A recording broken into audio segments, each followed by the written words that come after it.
Welcome, everyone, to the WFWPI Global Vision Summit 2024. We are absolutely thrilled to have you join us from around the globe for the virtual event. I'm Paris Moon, your moderator for opening ceremony, and I am here to guide you through our incredible program. The summit is a pioneering initiative stemming from the WFWPI Global Committee project that began in 2021. Our goal is clear: to inspire actions, foster leadership, and promote sustainable practice through a series of engaging panels featuring prominent speakers and interactive sessions that will involve you directly. This year, we are focusing on three key objectives that we invite you to reflect upon. One, promote environment awareness, educating participants on current environment issues and sustainable practice. Two, empower women, highlighting the crucial role of a woman in environmental conservation and leadership. Three, cultivate future leaders, inspiring and equipping young professionals with the knowledge and skills to lead future initiatives. Through the summit, we aim to create a global network that inspires action and fosters leaders in sustainability. Together, we can make a significant impact. To officially kick off our summit, it's my pleasure to invite our esteemed International President, Mrs. Moriko Hori, to share her opening remarks. Please join me in welcoming Mrs. Hori. Thank you, Paris. Dear ladies and gentlemen, my friends, colleagues, hello, and thank you so much for attending this wonderful Global Vision Summit. And let me introduce a little bit about our organization. Women's Federation International is a women's organization that promotes women as an essential ingredient in creating a peaceful global society. Our organization is united globally by vision while addressing the unique issues and barriers in each region on the grassroots level and through high-level events. Women's Federation International was founded in 1992 in Republic Korea and also quickly expanded to over 100 countries. Now we have 128 chapters all over the world. And in 1997, Women's Federation was granted general consultative status with the ECOSOC UN. As a women's NGO, Women's Federation International has focused on empowering women. Women's Federation has known for its humanitarian projects, helping refugees all over the world, building and managing schools in deprived areas, vocational training facilities for women and children, and also medical support in doctorless villages. You can learn more fascinating activities done by Women's Federation through our chapters, our website. Let me introduce briefly about one significant project of Women's Federation. It is called the Bridge of Peace. This project fosters reconciliation among people of conflicting backgrounds. This project has helped to bridge social, political, racial, and religious divides around the world. This ceremony symbolizes unity, bring together individuals to heal past animosities. Our peace philosophy promotes the notion that in order to heal the social wounds of our time, we must first seek to establish peace within ourselves. Peace begins with me. Without reconciling the conflict within ourselves, we will unable to reconcile the conflict in the world around us. The reason why I introduced this project is I think one of our speakers for tomorrow is Madame Siham. And I think 2 weeks ago, I was in Jordan with 15 members of Women's Federation. We did the community service. And there I met Siham. And we did the this bridge ceremony. Although Japan and Jordan don't have, conflict in the past, but as sisters, we became sisters through this project, and we learn about each other's what she does and what we do. And she invited us to her house, and we met her wonderful 96-year-old her mother, and we became very close, and we promised to work together to better this world. So I think today we're gonna meet in virtual, but we have so many chapters all over the world. So please visit, if you have time, our chapters in your areas. And also Paris Moon introduced us about the Global Vision Summit, but I lastly introduce the significance of this impact, this global summit. They made an amazing impact in several key areas. This summit actually brought global attention to critical issues such as environmental sustainability, gender equality, and leadership by featuring expert speakers like you and thought leaders. It helps to educate and inform a wide audience. One of the primary goals of this summit is to empower women and young professionals. Through workshop, discussions, and networking opportunity, the participants gain valuable skills and insights that enable them to take on leadership roles and drive positive change in their communities. The reason why I'm saying this is this committee, they put so much effort to organize this event. Then they started during the COVID eras. So this event actually serves as a platform for collaborating among individuals, organizations, and governments by bringing together diverse perspectives. The summit encourages the development of innovative solutions to global changes. So I really thank those who, especially Paris Moon and the committee members, putting so much effort to realize these wonderful opportunities. And thank you so much for our speakers today. I know you've been doing amazing work in your field, and this is great opportunity for us to know what you've been doing. And in the future, we can collaborate each other to bring the great friendship with you. So thank you again so much for your participation, and let's enjoy today's wonderful summit. Thank you so much. Thank you. Thank you, Mrs. Hori, for introduction about the WFWP International and also our Bridge of Peace. Let's big hug each other virtually. We are all friends and sisters. Thank you so much for your inspiring words. Your vision truly sets a tone for our journey ahead.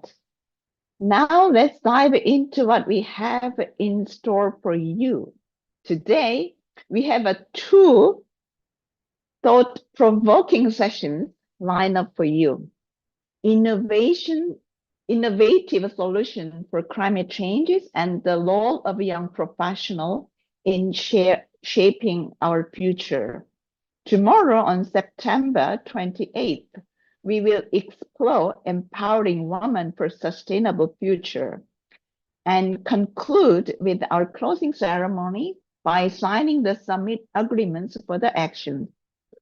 Each session is designed to be both informative and interactive, ensuring that you leave feeling motivated and ready to take action towards creating a better community and sustainable world. Now, it's time to delve into our first session, Innovative Solutions for Climate Change. I'm excited to introduce our moderator, Jacqueline Ava, a Global Committee member and core supporter for WFWP Burkina Faso. Please give a warm virtual welcome, Jacqueline. Floor is yours.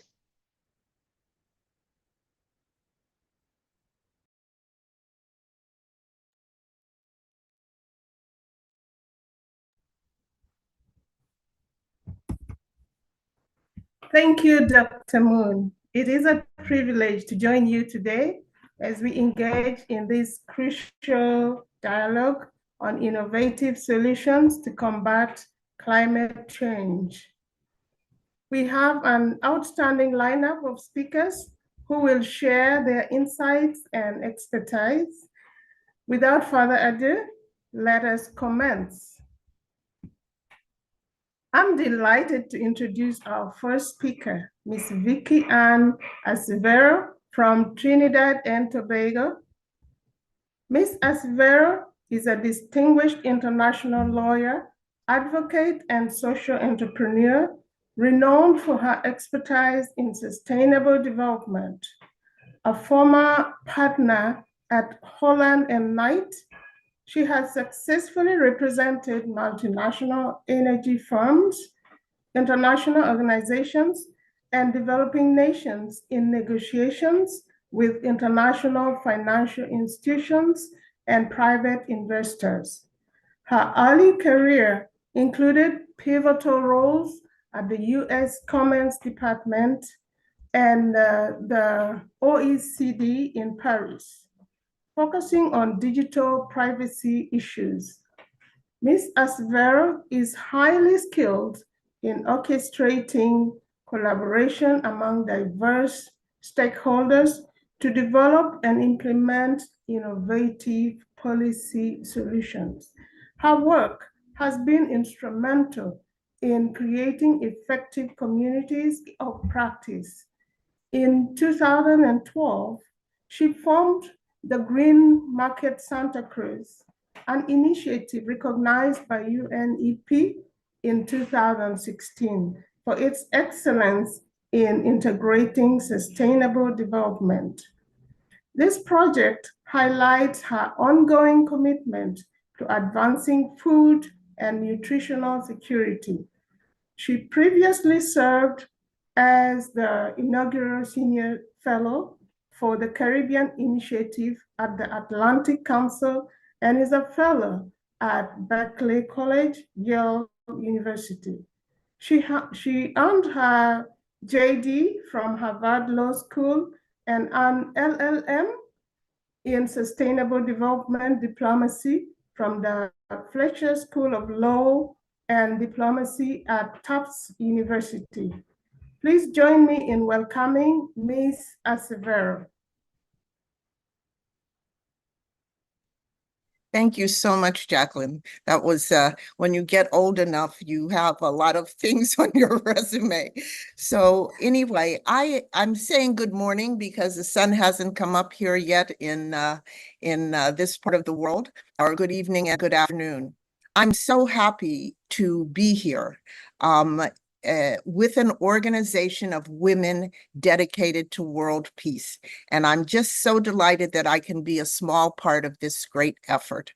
And I love the title of our summit, Together for a Greener, Equitable, and Inspired Future. I have been asked by the organizers to share some of my knowledge and experience with you about some of the current environmental issues in the Caribbean region and to suggest some sustainable solutions and practices that we individually and collectively might adopt and make these new attitudes and behaviors a part of our daily consciousness and intentional practice. Next slide, please, Mian. So the Caribbean Sea is approximately 2.7 million square kilometers, with 27 island nations creating a necklace around this tropical turquoise sea. But it also includes not only these islands, but Mexico's Yucatan, parts of Central America, and the South American nations that also border the Caribbean Sea.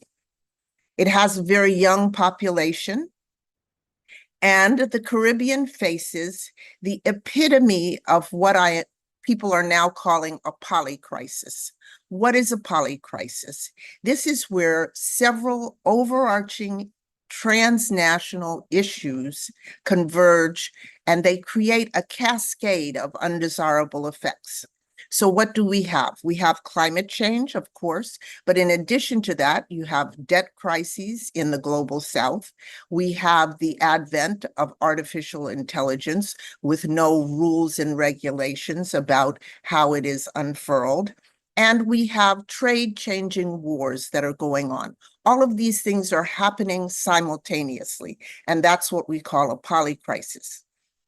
Now, to be very specific about the Caribbean's climate challenges, these small island states, as they're called, although recently people have decided to call themselves large ocean states, which may be a little bit more positive. But here you will see on this slide just a list, which I will run through. Most people understand this. There's sea level rise, there's acidification, there's increased hurricane intensity, and other extreme events like heat and flooding.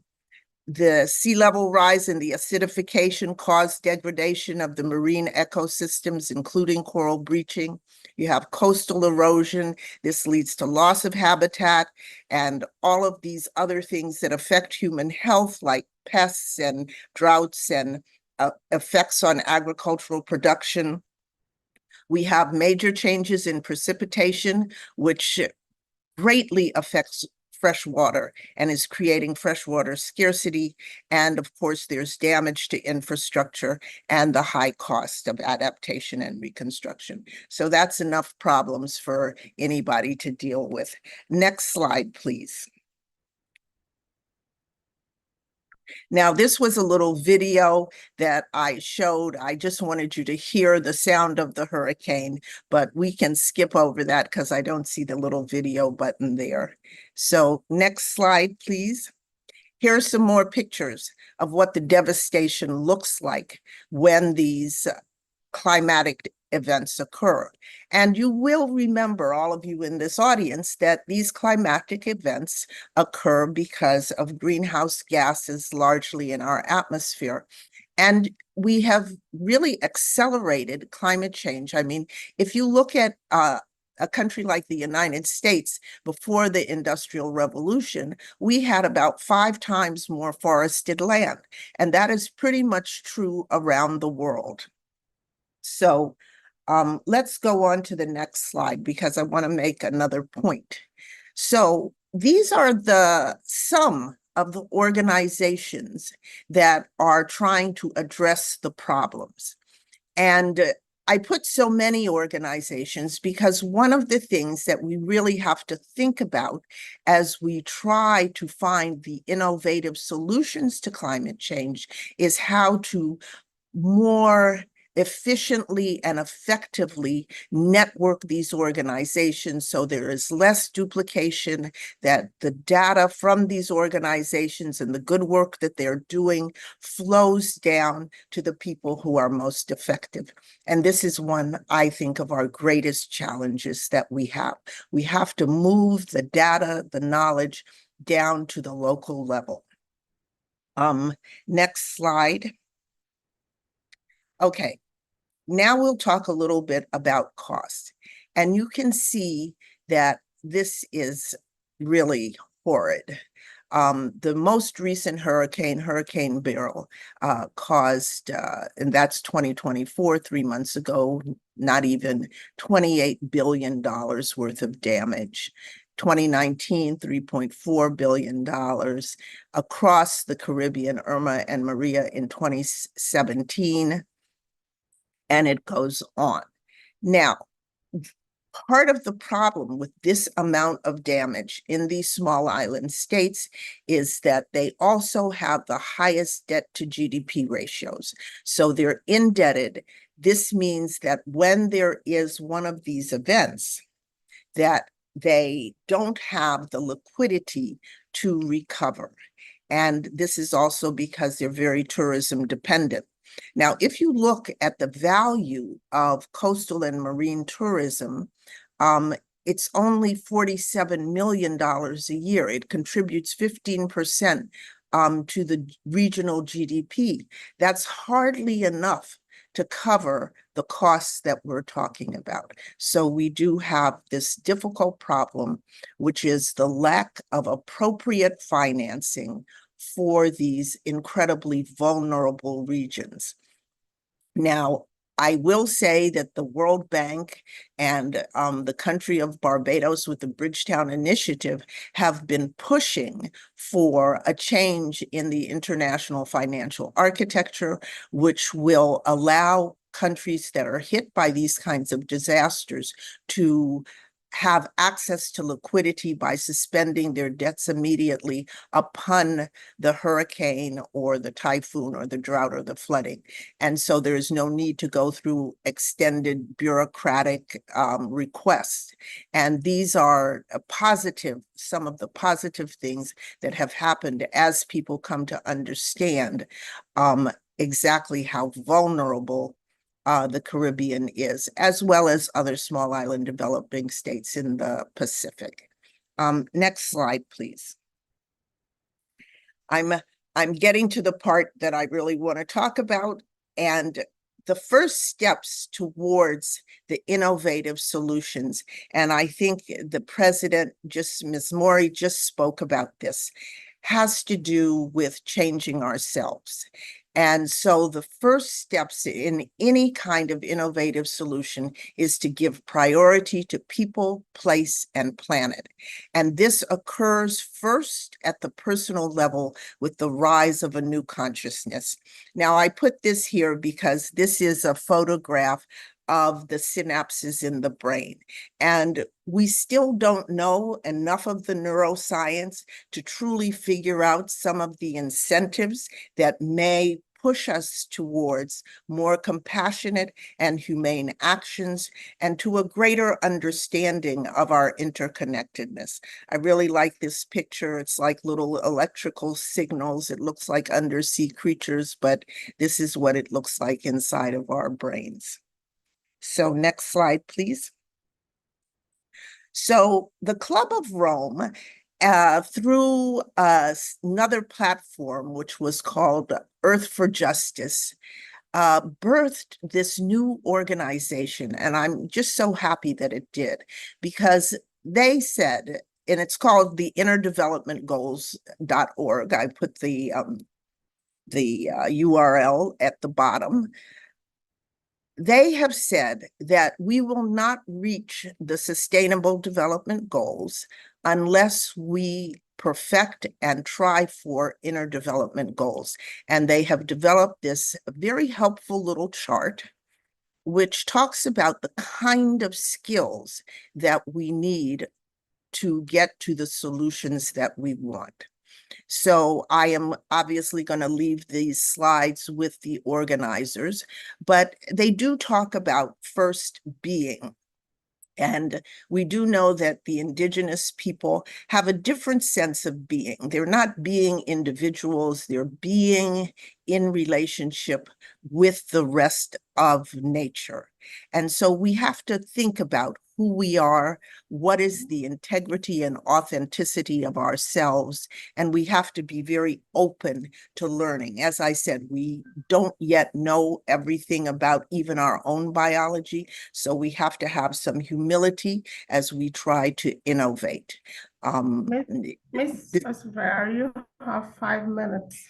5 minutes. Okay, great. So I'm leaving these going forward. We have to think, we have to relate, we have to collaborate, very important. And of course, we have to act. So thank you, Jacqueline. Next slide, please. I'm almost finished.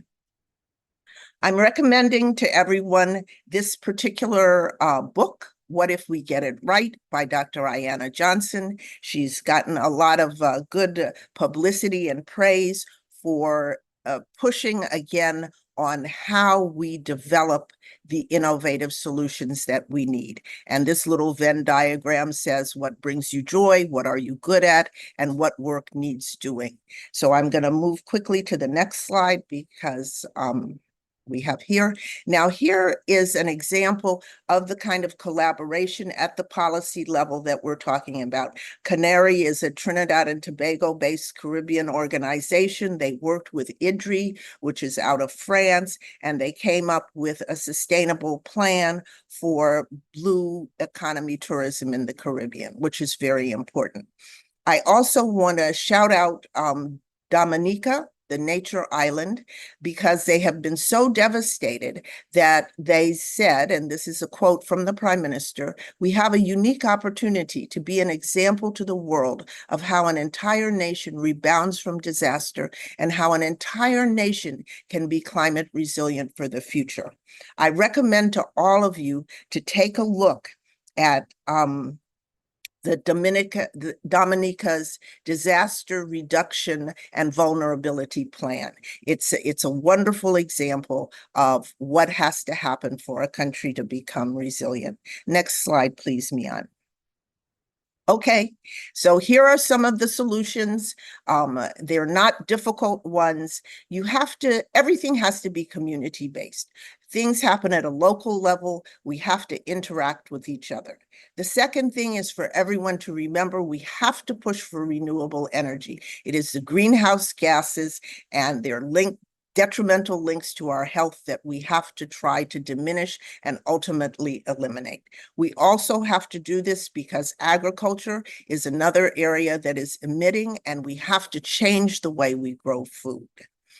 Technology and innovation are going to help us to do these things, but we have to have the technology assessments so that we can assess the risks of unleashing new technologies in this world without understanding their long-term effects.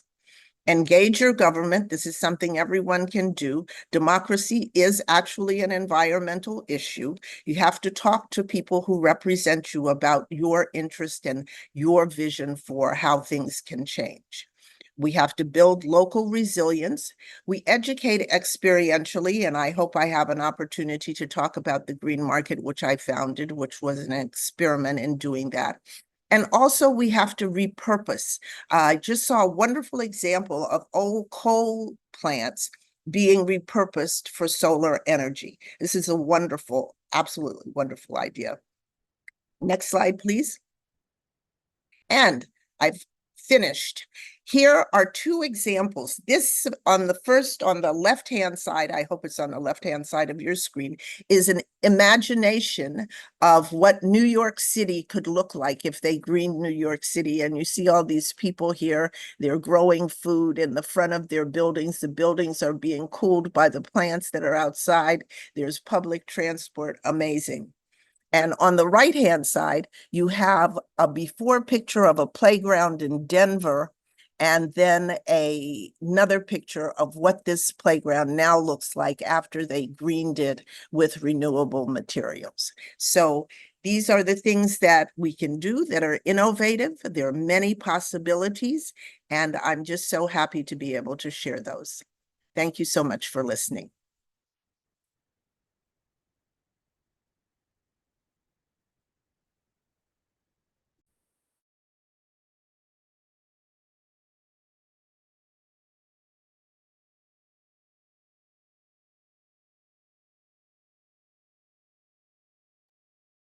Jacqueline, you're on mute.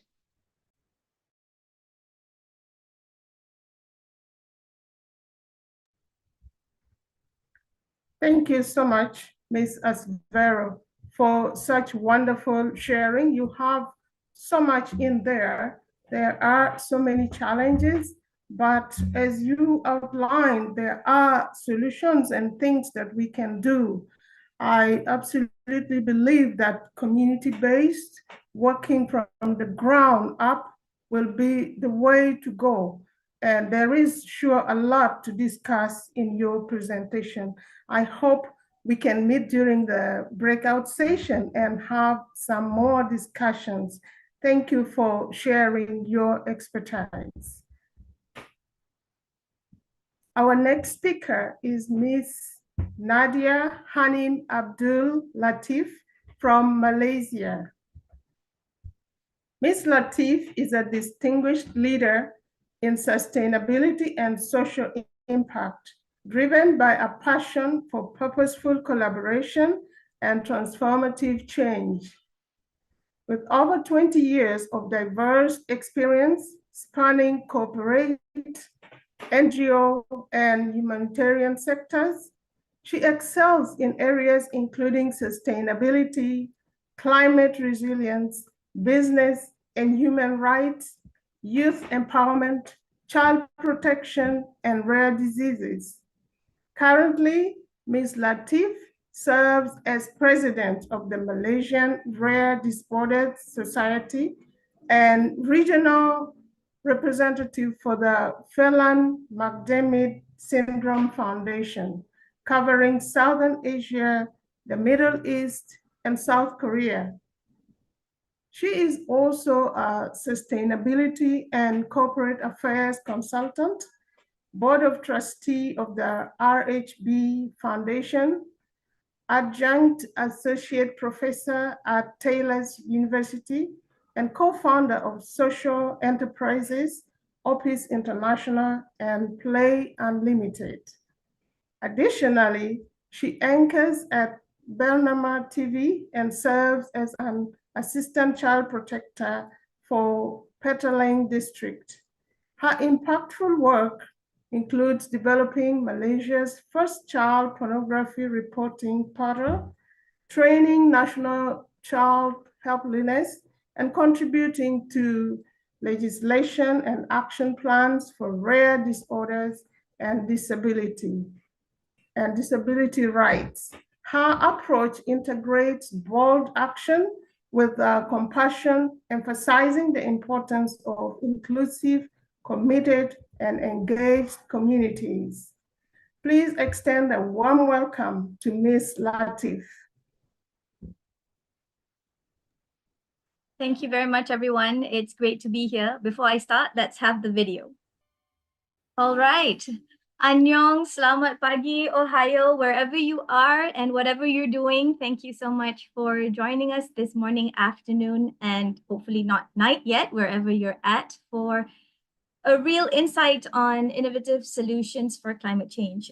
First and foremost, I want to thank the organizers for inviting me today. And thank you so much, Vicky, for that amazing presentation, because that flows very nicely into what I'd like to talk about. You mentioned having tech, but understanding the humility of how to use innovation, the need for food security and better forms of agriculture, renewable energy, engaging stakeholders and the government. And of course, it's a collective effort. So with that, and because Vicky has so nicely set the stage for everyone, allow me to zoom into what are some of the possible solutions that we can look at, that we can all take action, understanding that we're all in this boat together. So my name is Nadia. I come from Malaysia, and some of you may know that biodiversity and climate change in Asia is definitely much talked about. We know that the richness of flora and fauna within this region represents almost 30% of the biodiversity that exists in the world. There are over 30,000 species of plants and over 1,800 species of mammal, 1,400 species of birds, countless of reptiles, amphibians, fish, and of course, us human beings. And the endemism that exists within our specific region, be it Indonesia, Malaysia, and Brunei, is also known for high levels of mammalian endemism. And the Himalayas, of course, boasts unique species of plants. So we know that as far as Asia is concerned, according to the IUCN Red List, Asia has a significant number of species as well as significant number of threatened species. To date, we have over 600 species of mammals that are threatened, over 2,000 species of plants that are facing extinction because of the work and the efforts and the ways that humankind currently behave. Now, having said all that, when we talk about climate change statistics, we know that temperature rise is real. We know that the climate crisis is not some far-fetched will eventually get us at some point. It is here today. We're already experiencing average temperature increases of about 1.5 Celsius higher.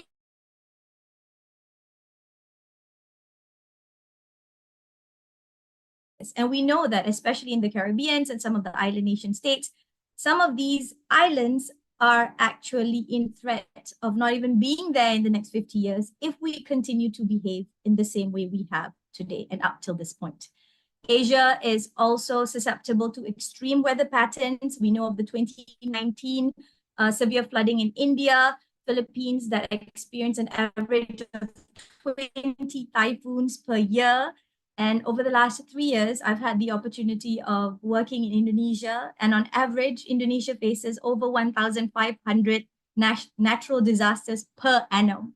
So we're talking about lots of different things happening all at the same time. So next, before we start, allow me to share the theory of the donut. So ladies and gentlemen, how many of you here are familiar with the idea of donut economics? So you can use the reaction and raise your hands and tell me how many of you have heard of this thing called donut economics. Now, several years ago, I had the opportunity of learning with Dr. Kate Raworth, an eminent scholar and a researcher, especially in the field of donut economics and sustainability. And basically what she was proposing was the fact that development as we know it today is definitely untenable. Humankind are no longer able to survive if we continue to take development as more without any stop, without any end. We do realize that there is an ecological ceiling, and we do realize that there are social bases or foundations that if they do not exist or are not protected well, we would have situations like war, anarchy, civil unrest, etc. So the donut that we see is that green space around the outer rings of the environmental pillars and the social norms that must exist to support a planet that not only is able to support life, as dear Julia Robert mentions, nature doesn't need humans, humans need nature. And at the same time, at the bottom half is how do we have social structures that help protect equity, rights, justice, etc. So there are 9 planetary boundaries that hold the outer ring of the donut and 12 social foundations that hold the inner ring of the donut. And you can see that on screen. I'll be very happy to share the slides with you today. Next, where are we at as humanity? Unfortunately, we have exceeded at least 6 of the planetary boundaries that we are meant to protect. In the 80s, everybody was talking about a hole in the ozone layer. Well, ladies and gentlemen, despite the fact that the hole in the ozone layer has slightly improved, we have busted the ring on so many other social and ecological foundations that are needed to protect and sustain life in a healthy way. And in a review of all of the different countries in the world, the sad reality is no country in the world is living within the donut that it should. So when you hear the UN talking about the fact that we need 1.5 Earth to sustain the kind of development and greed and need that we have today, it's actually a combined force of all of the countries combined. And how many planet Earths do we need if we're going to continue in this trajectory that we have? So that's all doom and gloom. And I think Vicky has also showed what happens when we don't respect nature and therefore not respect ourselves. But right from there, let's take a moment to reflect and pause. Does that mean we're just gonna roll over and give up? Clearly not. The future generations that we hold custodian for are gonna ask us to be accountable for the things that we're doing today. And why are we destroying the only home that they have left? Next. So when we're talking about solutions, what are some innovative or existing solutions that we can and we already know are existing today? First and foremost, we know that we have to reduce our reliance on fossil fuels. Many countries are doing this. Many countries already have targets. We're talking about the use of renewable energy. And when we say renewable energy, different countries have different things. It can be geothermal, it can be solar, it can be wind, it can be hydro. The need for sustainable buildings and sustainable infrastructure, which goes to SDG 11, talks about how do we build cities, towns, villages that are not only meeting the needs of humankind, but also respecting the environment and the ecosystem that we live in today. And then this, of course, goes into how do we use technology and innovation in a better way, improve energy efficiency, look at sustainable transportation, and of course, better forestry and agricultural management. Now, this is all fine and well. You might say, great, Nadia. Yes, I've heard this before. But how do we actually make this happen? And give me some examples of how this looks like in real life. So this is where I start storytelling. Next, I want to share with you some examples of things that are happening already in two different countries, one in Malaysia and then the other in the Indonesian region. Now, what's going to happen is the first example I'm going to give you is what happens when we have government-led initiatives. And then we're going to go all the way down to what this looks like if we do things together. The first one is a government-led effort in the state of Johor, which is the southern tip in Malaysia. And the state government had implemented a solar road lamp project aimed at reducing urban electricity consumption, reducing the reliance on fossil fuel, improving public safety, and of course, reducing reliance all around on other means of non-sustainable energy. Now, prior to this project, the rural areas had experienced extended power outages, resulting in safety concerns and high electricity cost. Post-project, this led to 40% reduction in the electricity cost of local authorities, so saving money. And the renewable energy actually cut greenhouse gas emissions by about 200 tons annually for the state of Johor. Moreover, as a plus point, crime rates were also shown to have reduced with the solar illumination areas, and this actually reduction of 30% of crime rates in that particular area. The second project that you see is the Sultan Ibrahim Solar Photovoltaic Park, and hopefully when it's up and running, will be a 450 megawatt solar photovoltaic park project, which is envisioned to be Southeast Asia's largest solar energy storage system. Now, when we talk about solar energy, the other side of solar energy is, of course, the conversation on how we need to manage the end of life of all of these different solar farms. Next. Now, if we see that you have 5 minutes. You have next, 5 minutes. when you talk about the state, next level down will be what it looks like when we have efforts with municipal council. Now, urban farming initiatives in project in Kuala Lumpur, for example, has long been around, especially during the pandemic when food security became an issue. So prior to this project in Kuala Lumpur, there was approximately 30% of the city's food supply that was actually being imported, leading to high carbon emissions and, of course, transportation. Following this, we saw not only an increase in local food production, a decrease in carbon emission, but also food supply that had also increased. We saw approximately 1,000 urban farms established all across Kuala Lumpur and the state. And this not only helped people to make better and informed choices about the food that they ate, but also got the community involved. Next. Now, the next two case studies I wanted to share with you was what happens when you bring people together. And this is what we call innovation ecosystem. The first one is Samosir Malatam, a circular economy project that was done in Danau Toba in Sumatra, Indonesia. Now, this particular village or this region in Indonesia had a lot of farmers who were looking at very traditional methods of farming. Unfortunately, the problem that they had was also farm waste, food security, demand and supply that was not exactly the best of. And through this project, they worked with the local community, the agronomist, local producers, the government, and the municipal council coming together.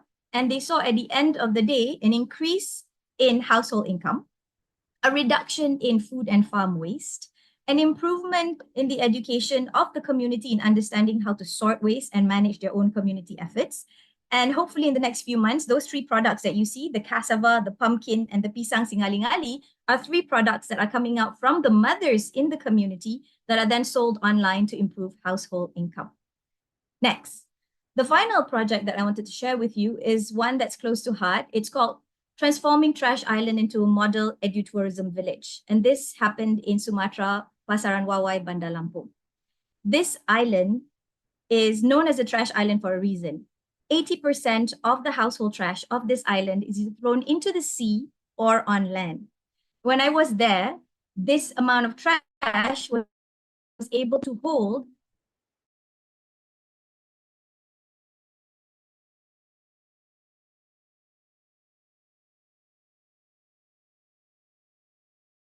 a two-seater sofa floating off 3 rivers. We first started end of that 1 year, we saw the whole entire island participating in this effort. There was an increase in circular economy knowledge, an increase in household income. Employees were actually taken from the islanders themselves. There were people or the mothers who were cadres that opened up corporations. There were everything from village waste transportation services, sorters. In the end, we saw the transformation of the island from water every time it flooded that looks like bubble tea green and brown to a clear colored water that you can see the ground. And this island has seen the transformation that is currently being replicated by Pontianak, the next province and state in Indonesia, because of the work that's being done, led by the community, owned by the community, for the community, in effort and collaboration with the government and the local MPs and municipal council. So finally, next, what does it mean to be able to do things together? Vicky mentioned this, the importance of involvement at every layer of society. And this includes the young, persons with disability, children, aged, people who we usually forget because we assume that they don't have any institutional capacity of knowledge. Number two, the power of true collaboration. When we stand together at the table, the importance of prior informed consent in anything that we're doing is extremely important. So the accountability of sustaining the effort that is being done is long-term, not just a one-hit wonder, one pilot project that ends after funding is gone. And third, sustainability in enablement. And I love this because WFWP definitely carries this mandate of coming together. And instead of seeing that as I am the one in power, bestowing you effort to be able to do, sitting at the table together on the same level, understanding each of us have the opportunity to contribute and to give. And we will be surprised to see how this works.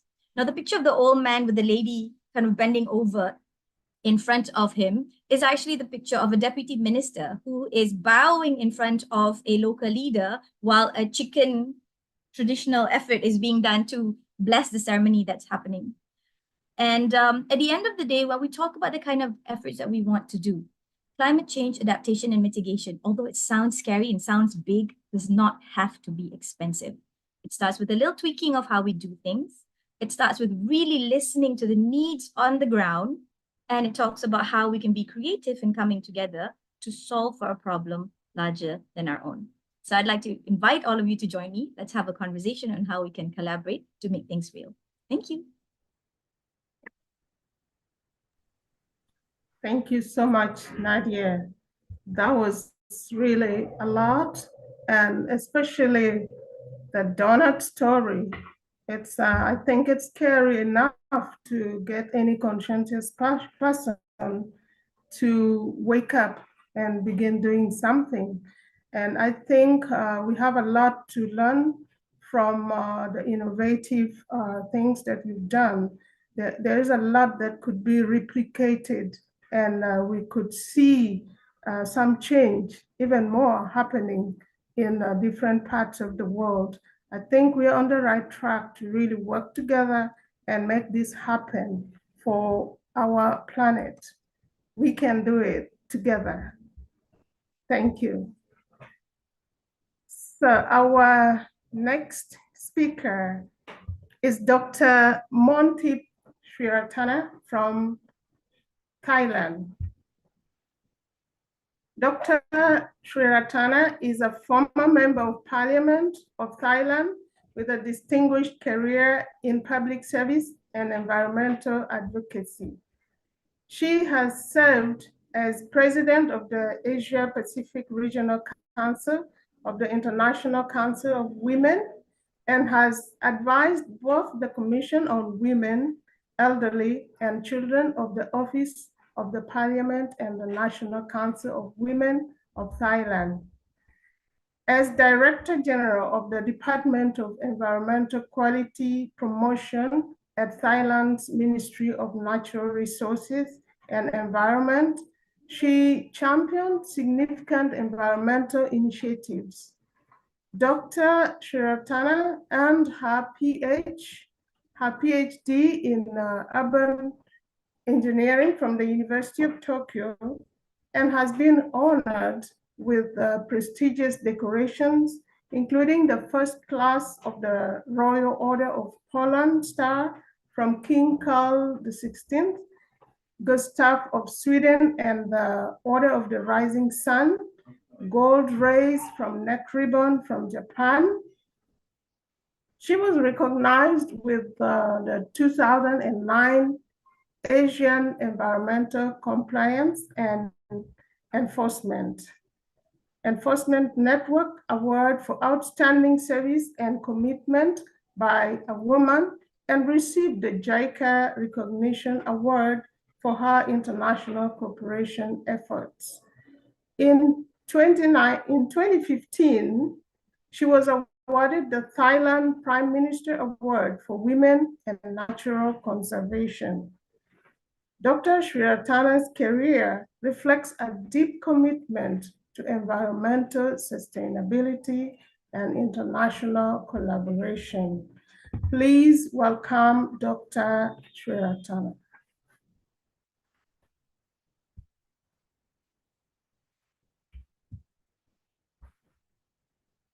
Good evening, ladies and gentlemen. I would like to express my sincere appreciation for Women's Federation of World Peace International to invite me to WFWPI Global Vision Summit 2024. My presentation will focus on innovative solutions for gender equality and climate change. As you may know, girls and women do not experience climate change in the same ways as boys and men. The reasons: historical and structural gender inequalities, which also affect how and to what extent girls and women can lead, make decisions, take action, and advance solutions to combat climate change. Explicit and implicit social norms and laws have imposed differentiated power, rules, and responsibilities on women and men in all aspects of life. So girls and women, especially those living in Global South, bear an unequal responsibility for securing food, water, energy, and other vital resources, as well as caring for the young and elderly, all of which place them gender risk of experiencing detrimental climate impacts.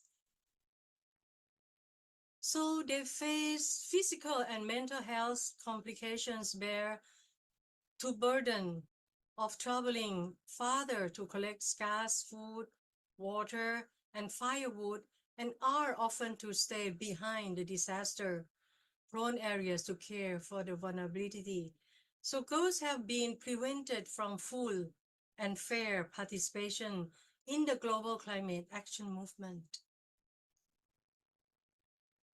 They continue to face gender-specific violence and harassment as a result of their climate activism, remain underrepresented in global climate negotiations and solutions, drastically under-resourced. And the fact is, environmentalism has always been a women's issue. The intersection of gender and climate change, I think ways in which gender inequality and climate change intersect. Women face barriers to living areas prone to climate change and natural disaster, and mitigation decision-making in the face of climate risk is informed by gender roles and responsibilities. So women often face increased barriers to living disaster-prone areas because of their caregiving obligations. Women face disproportionately high health risks from the effects of climate change, and climate change threatens reproductive and maternal health, and also increase in temperature, rainfall, and humidity create favorable conditions for vector-borne diseases. Gender-specific traits are used to silence female environmental leaders, and women have shown resilience, leadership in protecting their communities, land, livelihoods, and natural resources. And female environmental defenders consistently experience disproportionately high rates of gender-based violence as the result of their activism. Women are excluded from decision-making spaces and climate change negotiations. So women's leadership and full participation in the climate movement are essential if we want to design solutions and response to climate emergency that address women's differentiated needs and protect their rights. So female-led groups do not receive sufficient climate funding. I was in the UNFCCC COP, many COPs conference of the parties. We always negotiate for our gender fund on climate change. So the Generation Equality Action Coalition on Female Action for Climate Justice found that about 3% philanthropic environmental funding supports girls and women's environmental activism. So female-led organizations, which are often small, have difficulty accessing funding from climate finance providers, which mostly invest in large-scale projects starting $10 million. So financing their vision and backing their ideas for sustainability is key for successful climate change adaptation and mitigation, regardless of the dollar value for their projects. Advocating for women in changing the climate or climate leadership, despite women's leadership in the grassroots climate movement, and that particularly vulnerable to climate change, gender has yet to be adequately integrated into climate plans, policies, and strategies. Next, I would like to go into the Sustainable Development Goals, or in short, SDGs. In 2022, SDG Gender Index, a leader global partnership on accountability for gender equality and the SDGs, provides a snapshot of where the world stands on the vision of gender equality. And Sustainable Development Goals, I think we have the results of the index, which are really now staggering. It comes from the insufficient progress has been made on gender equality at the global level between 2015 and 2020. And of the 17 SDGs, Goal 13, which is climate change, was one of the 3 lowest scoring goals. And also increase women's leadership and decision-making power in the climate space is really urgently needed when women are adequately represented and there is positive impact on sustainable natural resources and climate change adaptation activities. So in conclusions, the nexus between climate and gender equality is receiving rightly renewed attention and focus on the international level. And the theme of gender equality in the context of climate change are elevating the intersections and the urgency of tracking the gender dimensions of climate. So we must keep this momentum going and keep pushing for greater recognition, participation, and funding in the global climate action movement for girls and women everywhere. And we will be able to ensure the lasting transformative change our planet so desperately needs only when we fully account for and include all people who call it home. Thank you for your kind attention.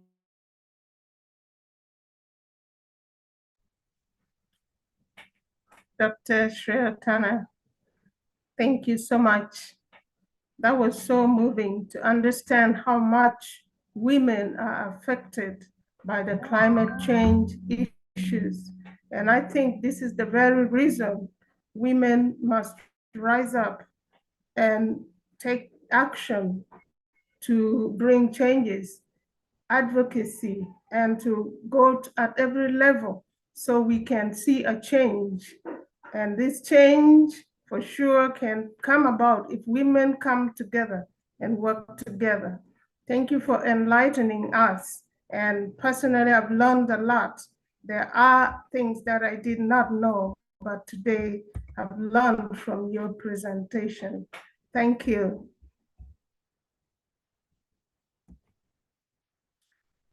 Our final speaker is Dr. Antonetta Letswalo from South Africa. With over 2 decades of experience at the Department of Economic Development, Environmental and Tourism in Limpopo Province, South Africa, Dr. Letswalo dedicated her career to advancing biodiversity, monitoring environmental research, and the implementation of impactful environmental special programs. As the author of the Limpopo Green Economy Plan and co-author of UNESCO's 10-year reviews for Vembe Kruger to Canyons and Waterberg, she is committed to driving climate change adaptation and mitigation strategies. Her passion for community engagement shines through in initiatives like cleaning catchments, establishing school gardens, and promoting recycling and citizen science projects, leading to the planting of 35,000 trees in the past 5 years alone.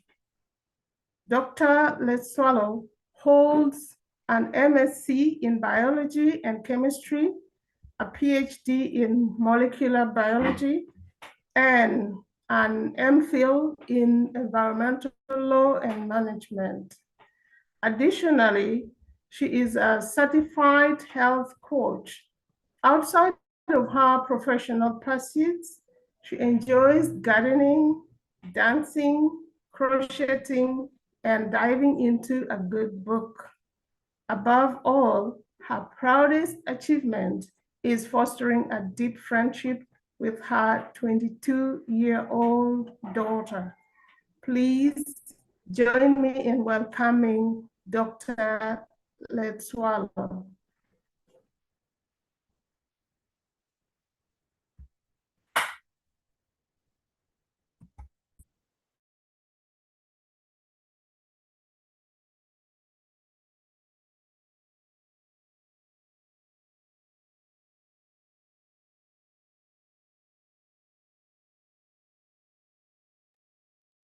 Good day, everyone.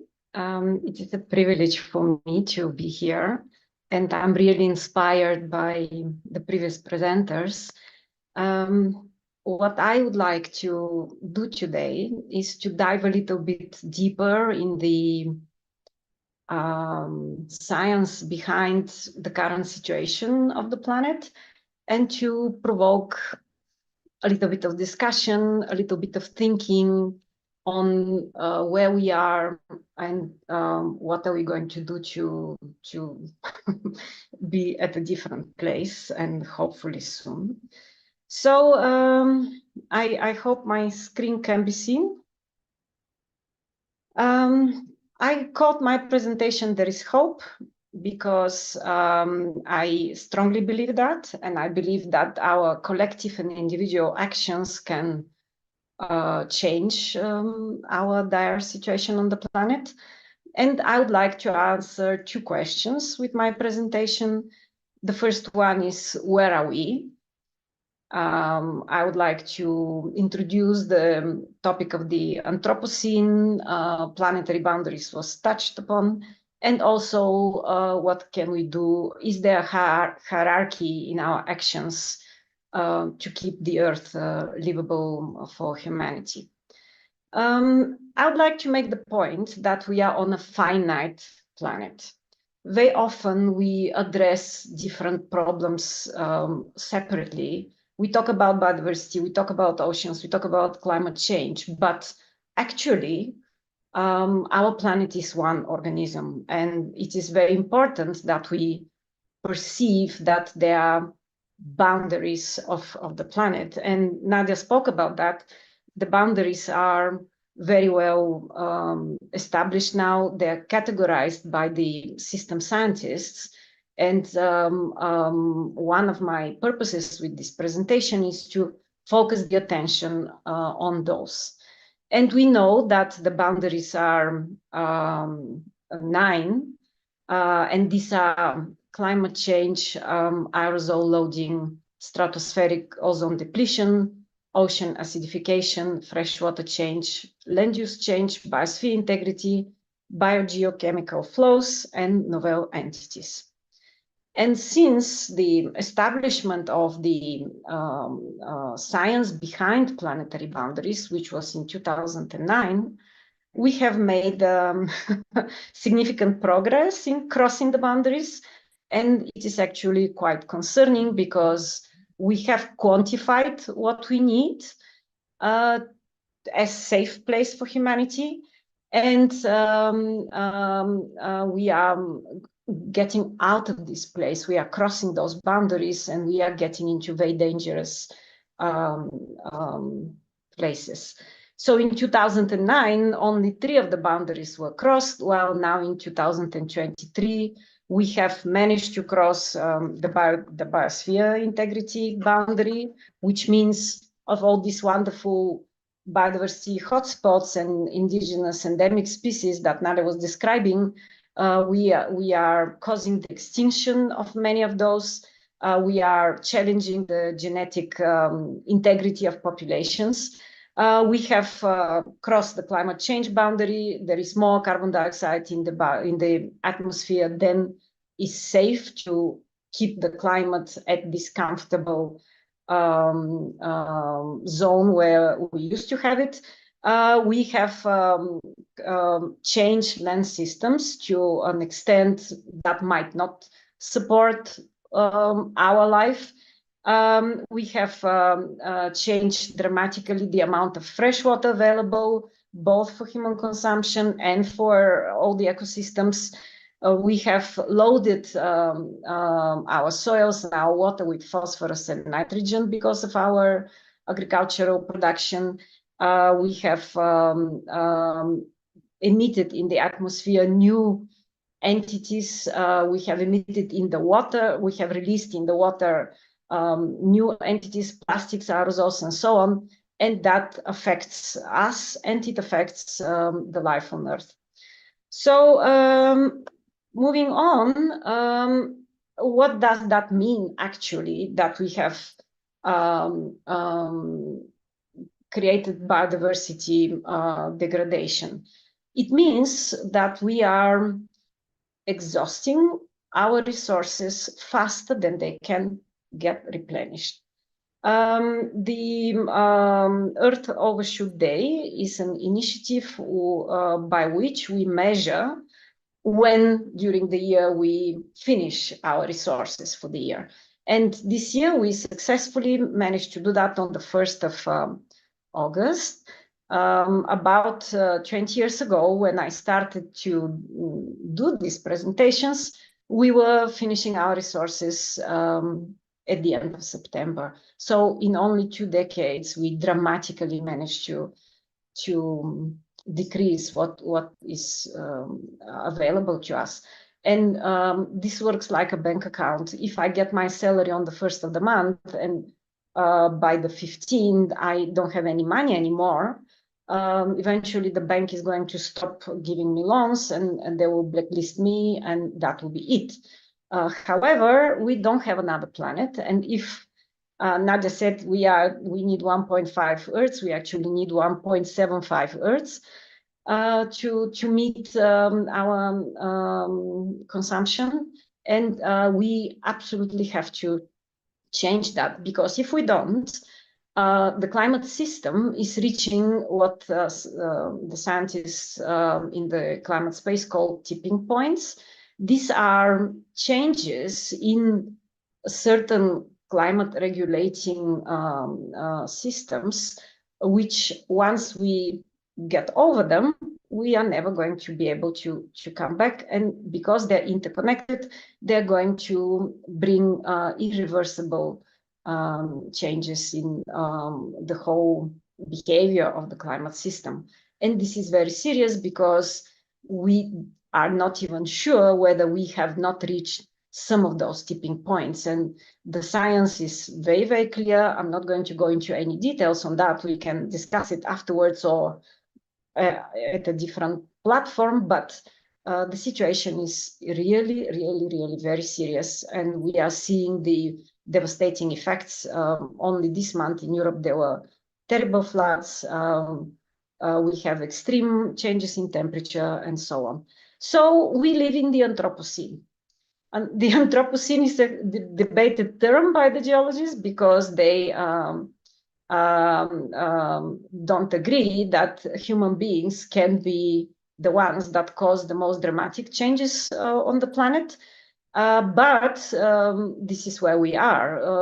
Life existed over a very, very long period of time, millions of years. And just at the last 5 minutes of the whole beautiful history of life, one species is causing dramatic changes in every aspect.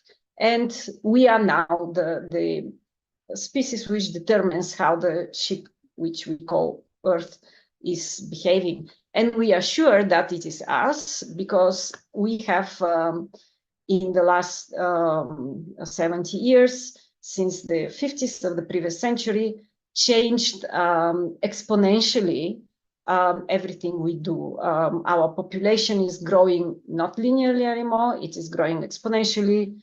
Our GDP is growing and so on, our water use, our transportation and everything. And it is bringing also exponential changes in the Earth system. We have the increase in the greenhouse gases, we have increase in surface and ocean temperature, increase in ocean acidification and all that. So we have created quite a gloomy picture.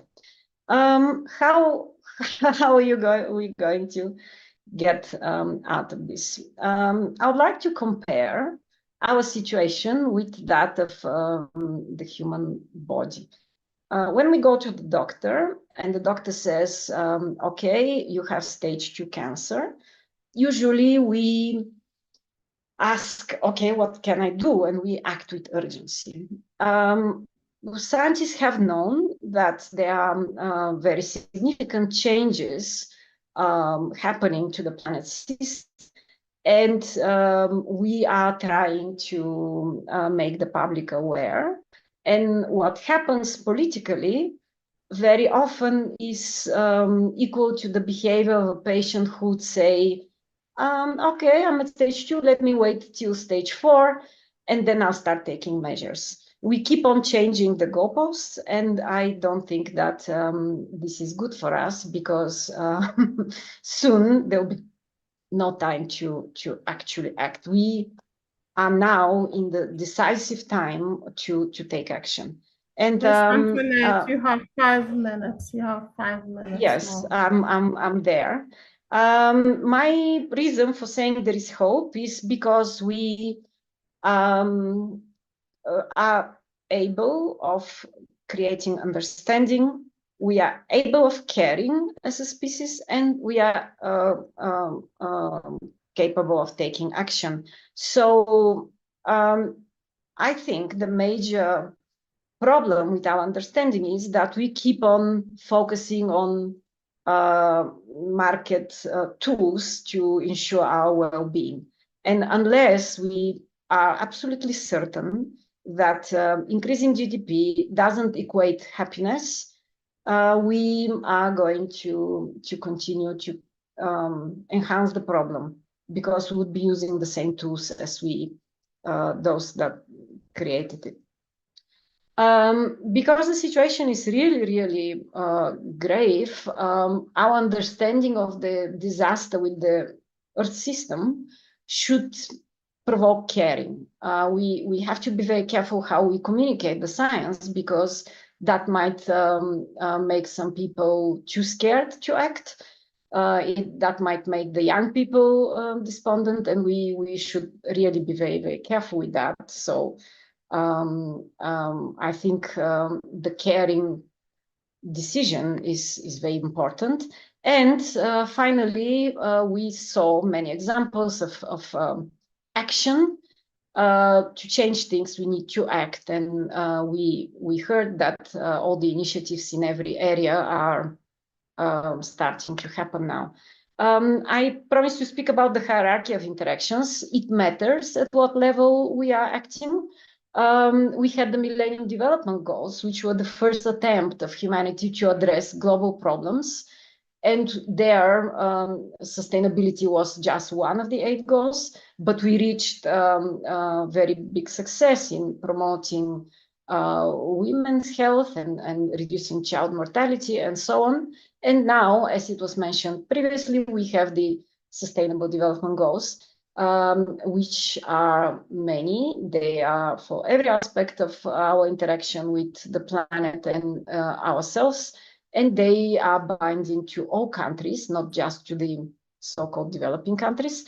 And in that, the hierarchy of the Sustainable Development Goals allows for us to take care of the biosphere, which is the home for all societal and then economic interactions. At national level, the situation is very complex, because different countries have different stake in combating climate change and environmental degradation. To the first distorted picture of the globe shows what are the proportions of emissions of different countries. And we see the global north is polluting, the global south is not, but we know that in the global south we are bearing the consequences. And then there is a fresher picture which also shows that at the moment China is the biggest emitter of carbon dioxide. In that, the whole global situation is shifting, and we have to be aware of that and be careful how we address it. And then at the individual level, where actually the purpose of my presentation is focused, we are all part of networks. And I'm privileged to present today because we are about 100 people on this call. If we add our networks and we exchange experience, we are going to amplify our impact. We personally can look at our own ecological footprint, because everything we do in life has a carbon footprint. Whether I recycle my organic waste, whether I plant in my garden, how do I choose to travel, how often do I choose to change cars or clothes, and all that matters. And we can impact that starting from our neighborhood and church community, our friends, our family. We can make a difference, and we are 8 billion people. So all those differences matter. And another personal contribution is how we choose our political leaders, because different political parties have different agendas around sustainability, and we are the ones who elect people. So we actually determine how our national governments are going to participate in the distribution of the resources, but also in the adherence to international agreements which address sustainability. And I believe there is hope, and I would like to continue this conversation in the breakaway groups. Thank you very much. Thank you so much, Ms. Antoinette, for that presentation. There is hope for sure. As someone mentioned in the comments, unfortunately, we are the cancer, but we are also the remedy. And I think women, we need to get to this awareness and really push our initiative more so that we can bring concrete actions, even to individual level, and check our footprints, as Ms. Antoinette just mentioned. And thank you so much for that wonderful presentation that you've just given to us. Now, I would like to thank all our 4 speakers for their outstanding presentations. You will agree with me that we all learned a lot, and there is so much to do from now after listening to these speakers. Each session provided invaluable insights into the current state of our climate and innovative strategies for proactive engagement. Now we will transition into breakout sessions, allowing participants to engage more deeply with each speaker. This interactive format will facilitate networking and provide an opportunity for attendees to ask questions and explore ideas in greater details. Participants can choose from four different groups and may visit different sessions during the allotted 10 minutes.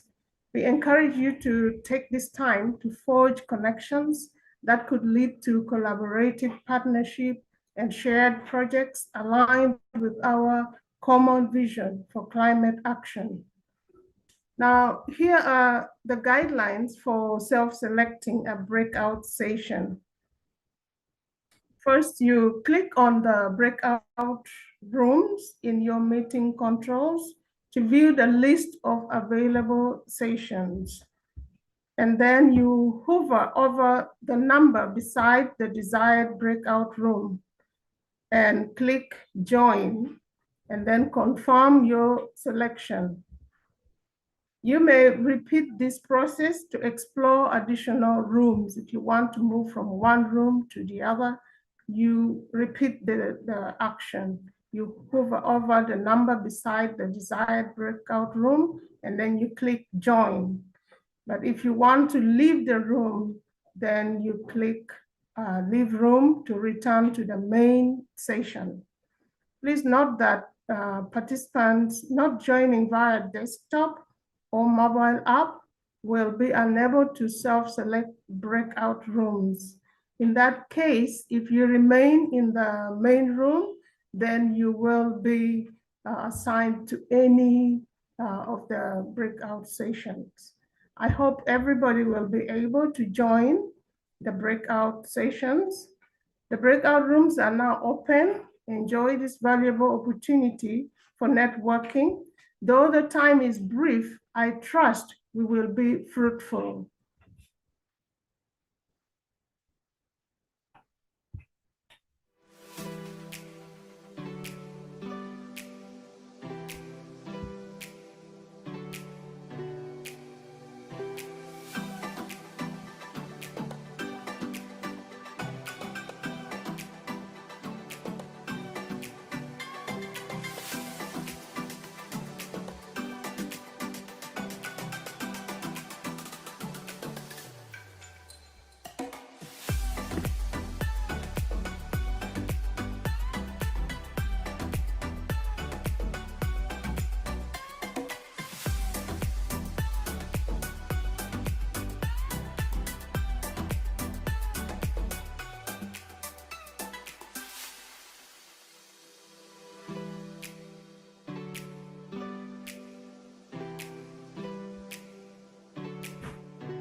Welcome back to the main room.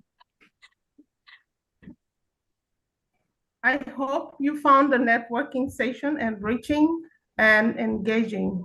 I found it, I experienced it's too short. I think next time we need more time. There's so much to learn, but it was so interesting and enjoyable for me. As we conclude this segment, let us reflect on the insightful discussions we've had today. We heard from 4 distinguished speakers who shared their experiences and dedication to climate protection across various regions of the world. Their efforts in educating communities about the significance of climate action are truly commendable. The small group sessions offered an excellent platform for networking and exploring potential partnerships, allowing for a deeper understanding of initiatives undertaken by each organization. It has been an honor to moderate this vital session, especially since 2020. WFWP has increasingly focused on supporting the UN Sustainable Development Goals on climate awareness by raising funds for climate projects. At WFWP Burkina Faso, we also emphasize climate awareness through initiatives such as tree planting. We believe that each small action we take today contributes to a better future. I urge all our global participants to collaborate in fostering positive change within our communities and countries. With that, I would like to officially conclude our first session, Innovative Solutions for Climate Change. Thank you to our speakers and participants for your engagement today. In a moment, we will commence our second session. We will only have a 5-minute break. The second session, the role of young professionals in shaping our future. This upcoming session promises to be equally exciting as we focus on cultivating the next generation of leaders equipped to drive future initiatives. The link is the same, so stay tuned. Thank you.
Welcome back, ladies and gentlemen, to our second session of the Women's Federation for World Peace Global Vision Summit 2024.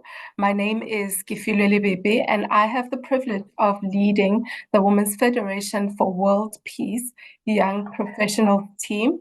And the second session is dedicated to the vital role of young professionals in shaping our future. By the end of the session, we aim to empower you to cultivate future leaders and inspire young professionals with the knowledge and skills needed to spearhead innovative initiatives. Together, we'll create mentorship opportunities and collaborative platforms that enable the next generation to thrive. And for our speakers, I am thrilled to introduce our first speaker, Ms. Audrey Fernandez, joining us from Australia. Ms. Fernandez is an acclaimed business coach and co-founder of the ESO Business Hub, renowned for her expertise in guiding small business owners through complex challenges in team dynamics, strategy, and leadership. With over 8 years of experience, her mission extends beyond traditional business growth. She's dedicated to empowering women who face violence, facilitating their journey towards financial freedom and independence through customized coaching and support. As a certified professional coach, Ms. Fernandez has successfully mentored a diverse clientele ranging from emerging startups to established enterprises, fostering growth, innovation, and operational excellence. Her commitment to transformative impact has earned her international recognition, making her a highly sought-after speaker, known for her engaging presentations and actionable insights. Ms. Fernandez delivers compelling and practical strategies that resonate across various platforms. Ms. Fernandez stands out for her dual focus on driving business success while championing social causes, particularly the empowerment of survivors of violence. Her holistic approach and track record of achievement make her a leading figure in both the business and coaching industry and the broader community of advocates for change. Let us all give Ms. Fernandez a warm welcome. Hello, everyone. I am just about to share.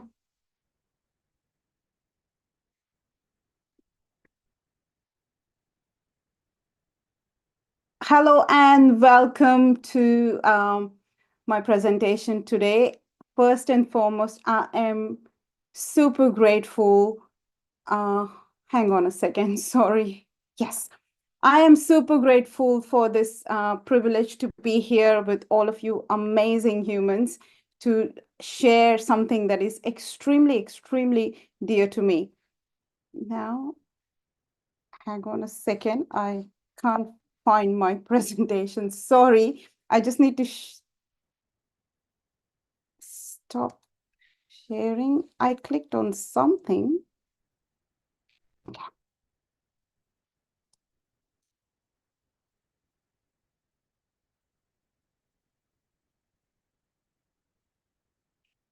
Sorry about this. I usually don't have issues like this, but sure.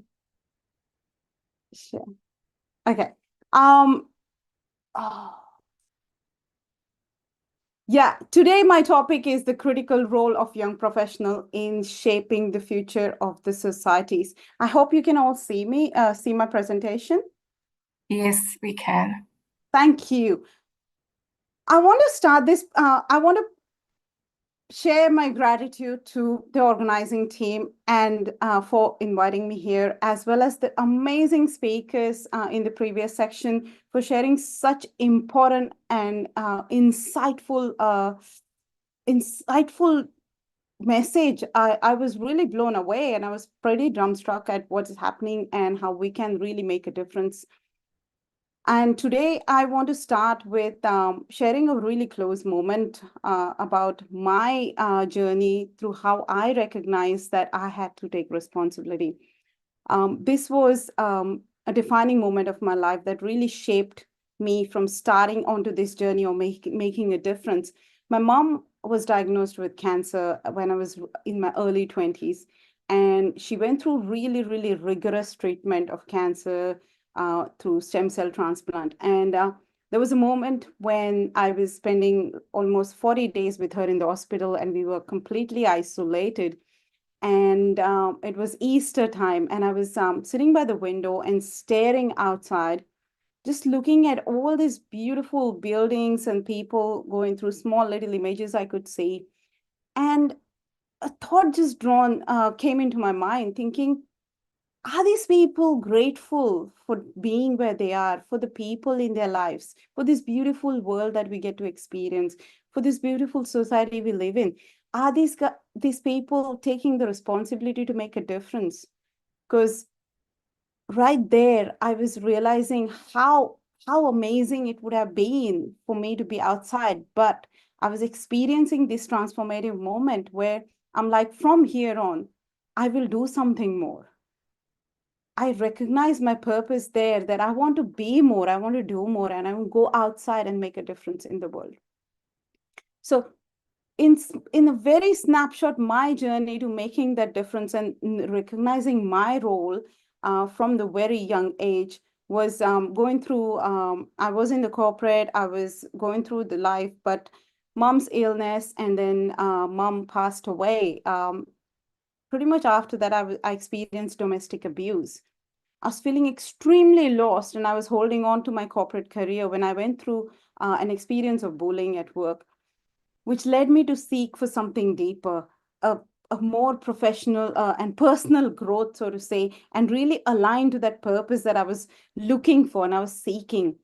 And the personal growth, the awareness journey really helped me to have the tools in order to make a difference. The first thing was what I started was in creating a fitness center, then having all these different initiatives and being a part of different organizations, where one of the step I took was being a part of the GWP and the Global Women's Peace Network initiative from the World Federation of Women's Peace.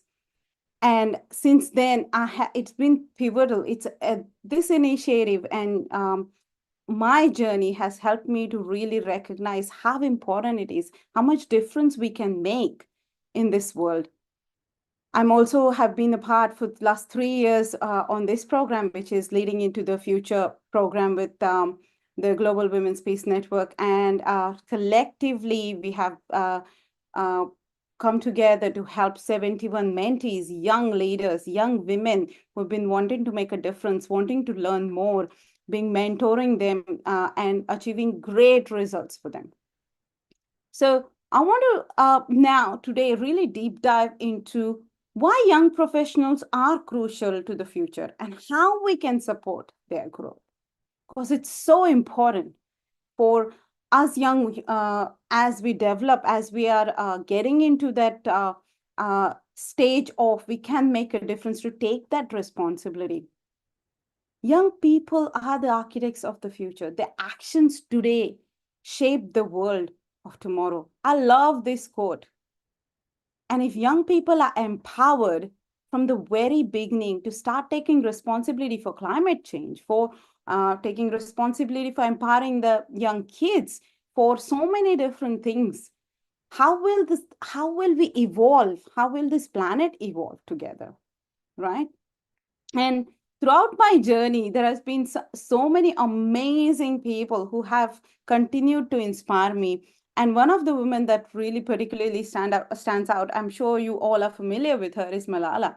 How she's taken that mission of advocacy for girls, how she stepped in through the adversity and really helped women to thrive with education, the social cause that she's participating in. Then we have here Greta Thunberg. At mere age of 15, she launched the Future Movement, which was important, making people aware of the climate change, what we were just talking about. A little girl in her school who was an introvert decided to take action. Eventually, the world joined. So many countries have joined with this mission. Then Brian Chesky, with technology, he has developed an enterprise which is helping so many businesses, so many house owners, so many people around the world. So there is so much that can be done through innovation, through social causes, through having some diversification. And young people play such an important role in that. What if, just imagine, what happens if we were not to allow young professionals to contribute to this world or to the initiatives? What would happen? Stagnation of innovation. There are so many different negatives to that, which is stagnation of innovation. Young people bring out the innovation. If we were to stop young people from innovating, from leading, then there would be lack of innovation. If we stop young people from taking the social issues, the social causes, if we were to stop young people, then the social causes could persist, because so many young people you may even know around you are participating in taking care of social issues. And they're bringing to the notice, because young people are embracing change, right? They come and they question the status quo. The diversity is such an important, now that the world is coming together so closely, it becomes so important to embrace diversity. If young people were not allowed to contribute, then there probably would be less diversity, inclusions. And as a result, racism, as a result, people would be discriminated. So let's deep dive into how can we encourage and participate in these efforts. How can we bring out the young leadership? What are the actions we can contribute, we can take in order to ensure that young people are encouraged, motivated, and educated?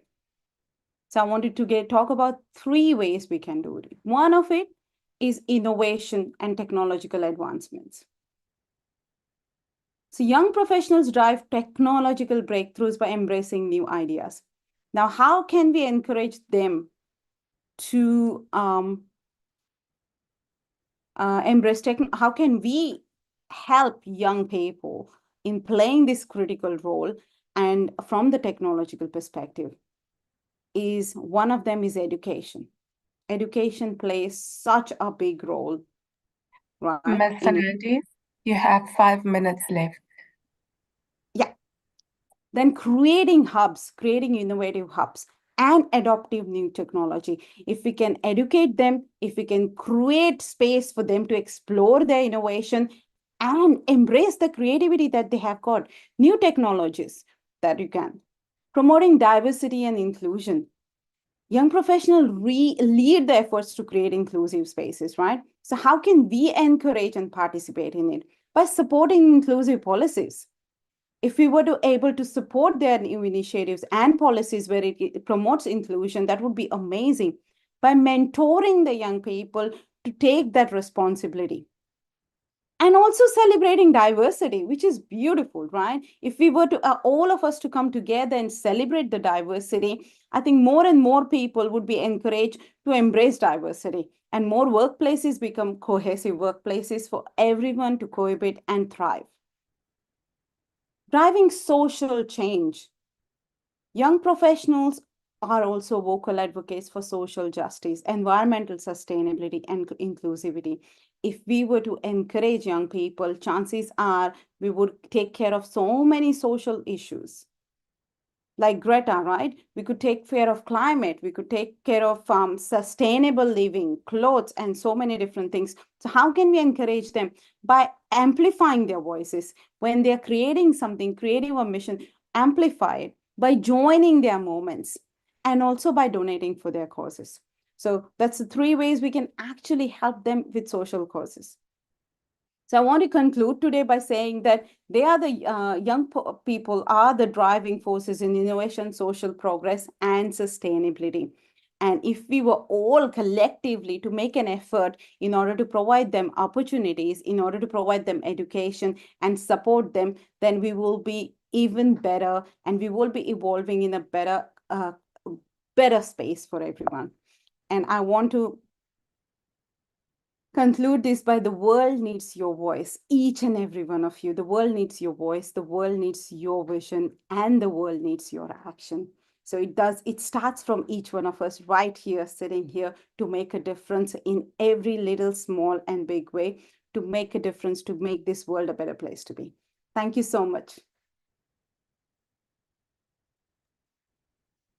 Thank you very much, Ms. Fernandes, for highlighting how we can further empower young people through innovative solutions, diversity, and driving social change. And now we have thank you very much. We have our second speaker, the remarkable Ms. Erica Ferreira Pina from Portugal. Ms. Pina is a 23-year-old nurse, dedicated professional, currently serving in the emergency department of a Portuguese hospital since October 2023. Her commitment extends beyond her clinical responsibilities.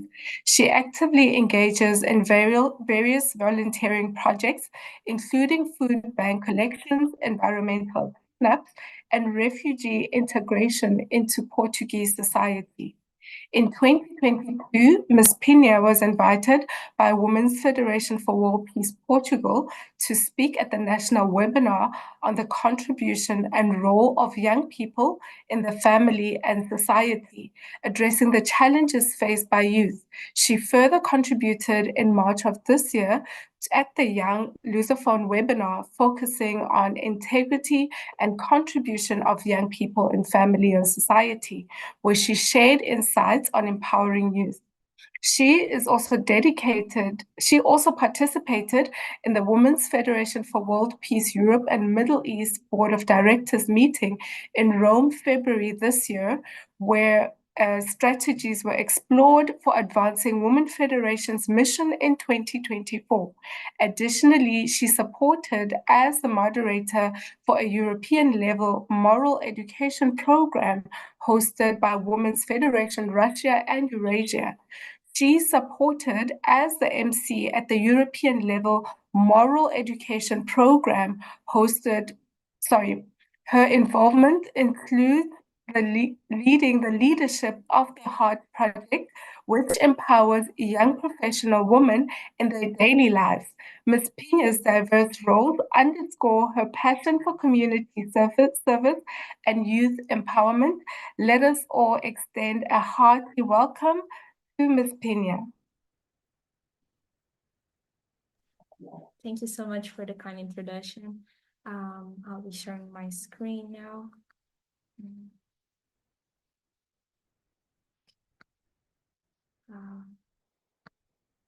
Okay.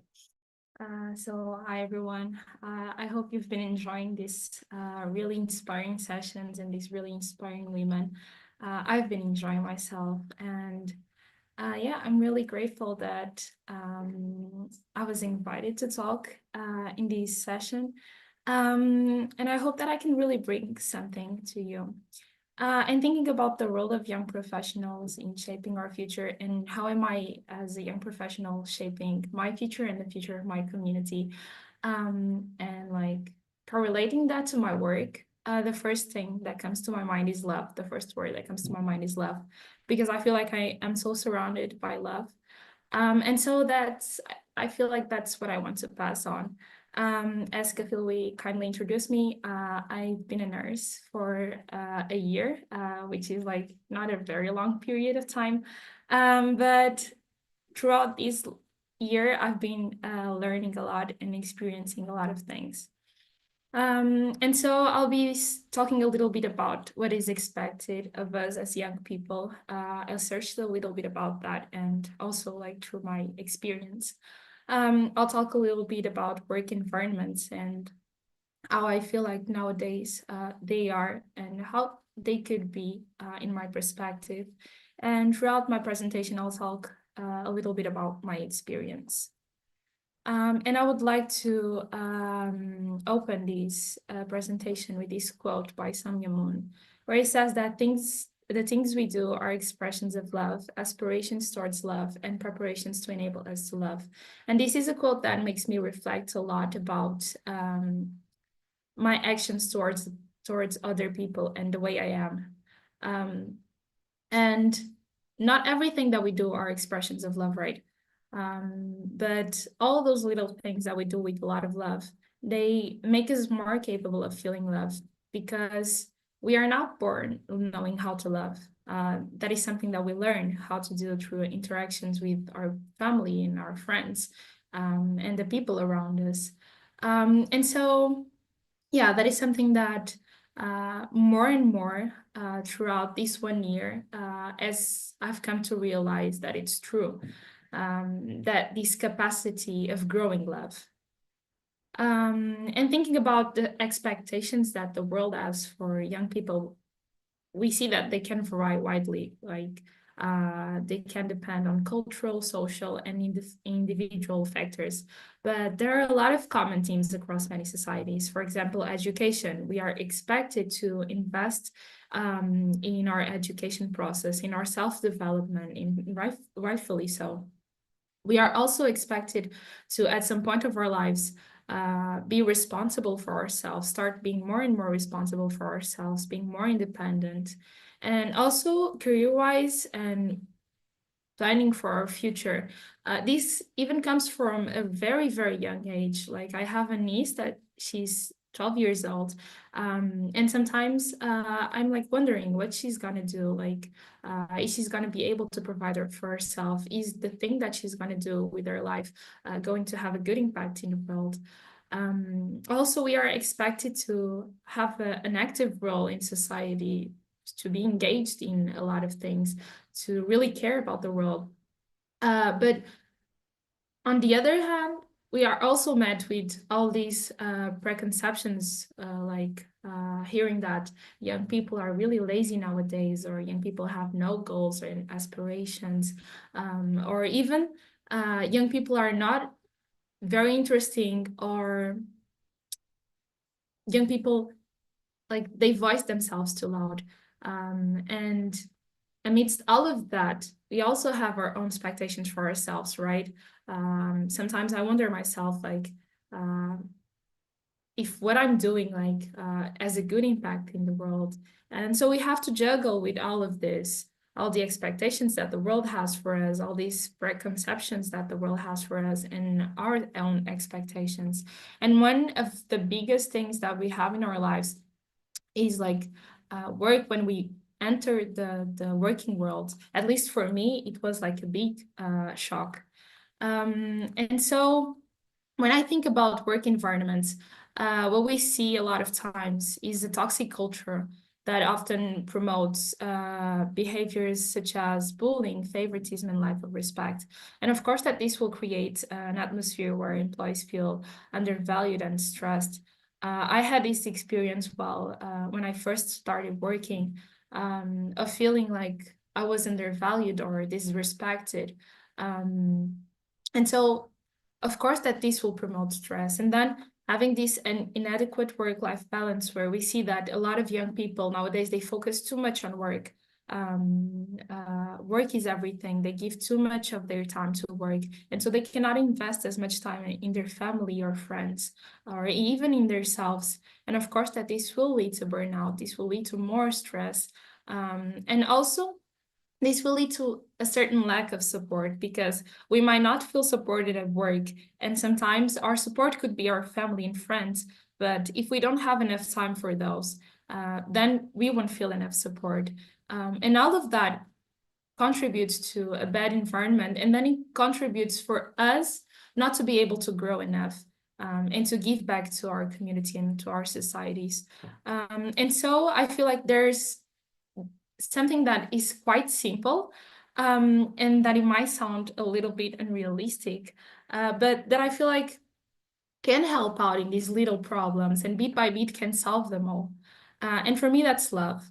Once more, I feel like it can sound a little bit unrealistic, like saying that love can solve all these problems. But for me, I feel like it's something that it's true because I've been experiencing that throughout this year. The way I started and the way I am right now, and how I approach things at work, how I approach my work environment, it's a little bit different. I feel like it changed, and it changed for better. And so I brought these quotes on love. The first one from Samya Moon that it says, true love happens in relationship with others. True love is active. It involves enacting through willpower the promptings of beliefs and principles. And the idea that love is something that is active, that it's not passive. You know, you have to go and search for it. You have to go and give love for you to have that love back to yourself. It's something really amazing. Then Greg Bear says that real love is caring about the happiness of another person without any thought for what we might get for ourselves. It's also real love when other people care about our happiness unconditionally. And for me, like this thought that love cannot exist on its own, right? You have to have someone, you have to have something that you can love and that you can receive love from. So yeah, we cannot have love by itself. And then from the Bible, in Corinthians, it says, if I give everything I own to the poor and even go to the stake to be burned as a martyr, but I don't love, I've gotten nowhere. So no matter what I say, what I believe, and what I do, I'm bankrupt without love. This thought that, you know, you can achieve many things at work. You can be the best that you are at work. But if you don't have someone to say to you like, oh yeah, you're doing great, to receive really that love, to, you know, if you don't give that love as well, can you say that you're happy with the work that you're doing? I don't think so. So I really think that love plays a big role in being able to have a good environment at work. And of course that I'm talking about work, but then we see that if we apply these little things in society, we can also make things better, right? And so for me, there are a lot of factors that have an impact in your work environment, have an impact in yourself and how you perceive the way you work and the way other people perceive you, right?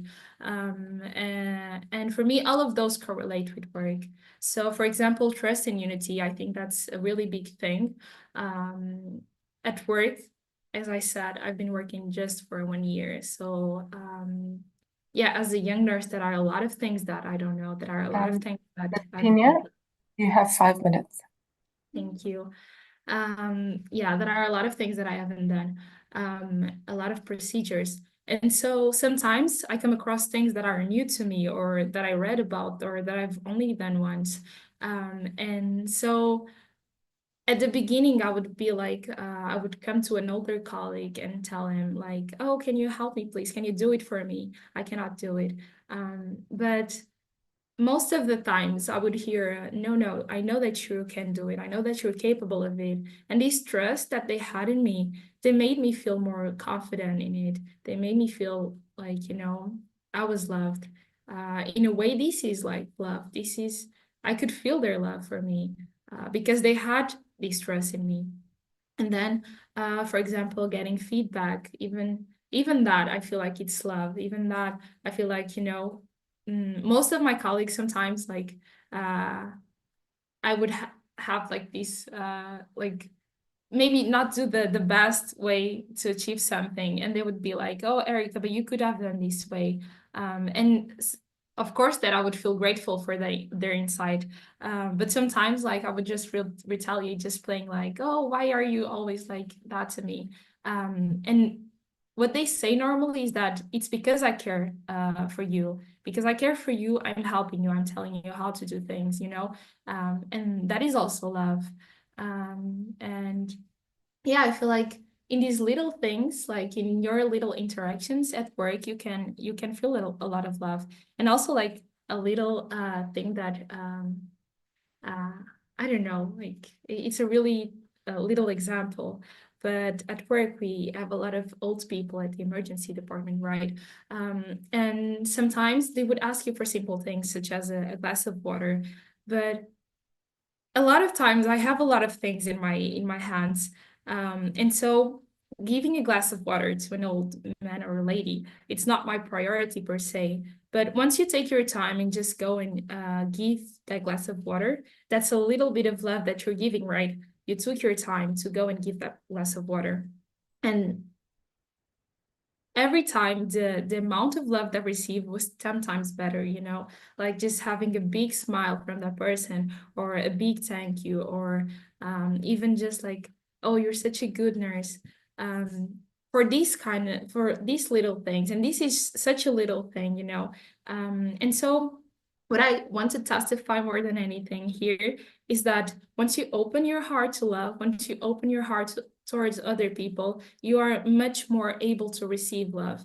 As the quote in the beginning said, you know, the more you love, the more you are capable of loving, the more you are capable of growing love.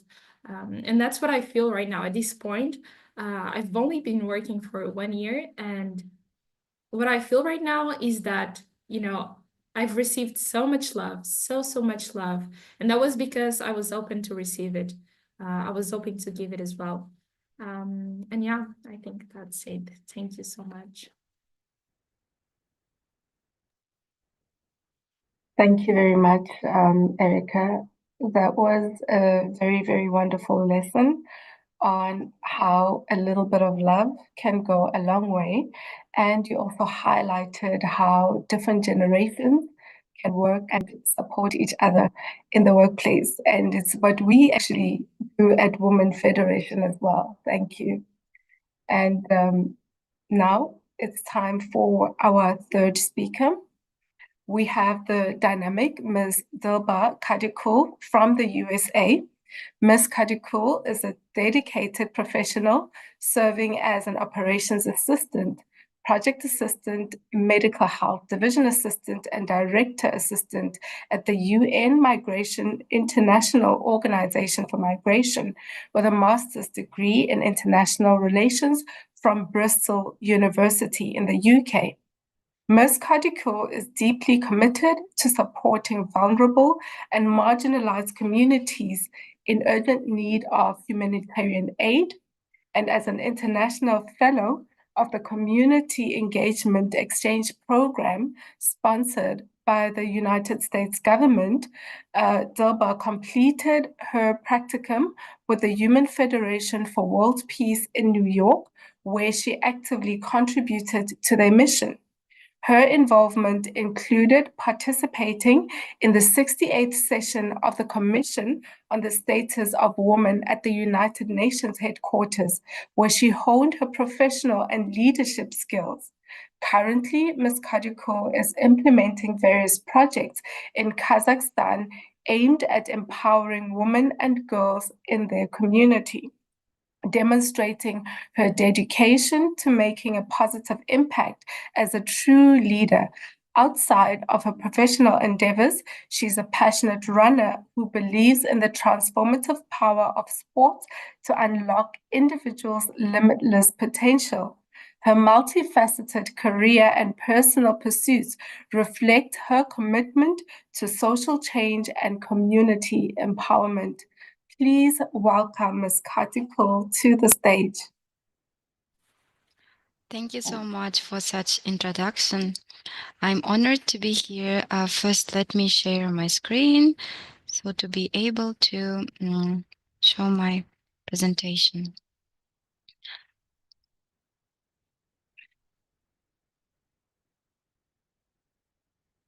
Hope everyone is seeing my screen. Okay, let me continue. So yeah, thank you so much for such good introduction. It's a great honor to connect online to this summit and see you all today at such important event where we can collectively discuss the role of young professionals playing in shaping our future. So let me introduce myself once again. My name is Dilbar. I'm a professional working in a humanitarian organization and helping vulnerable people in need.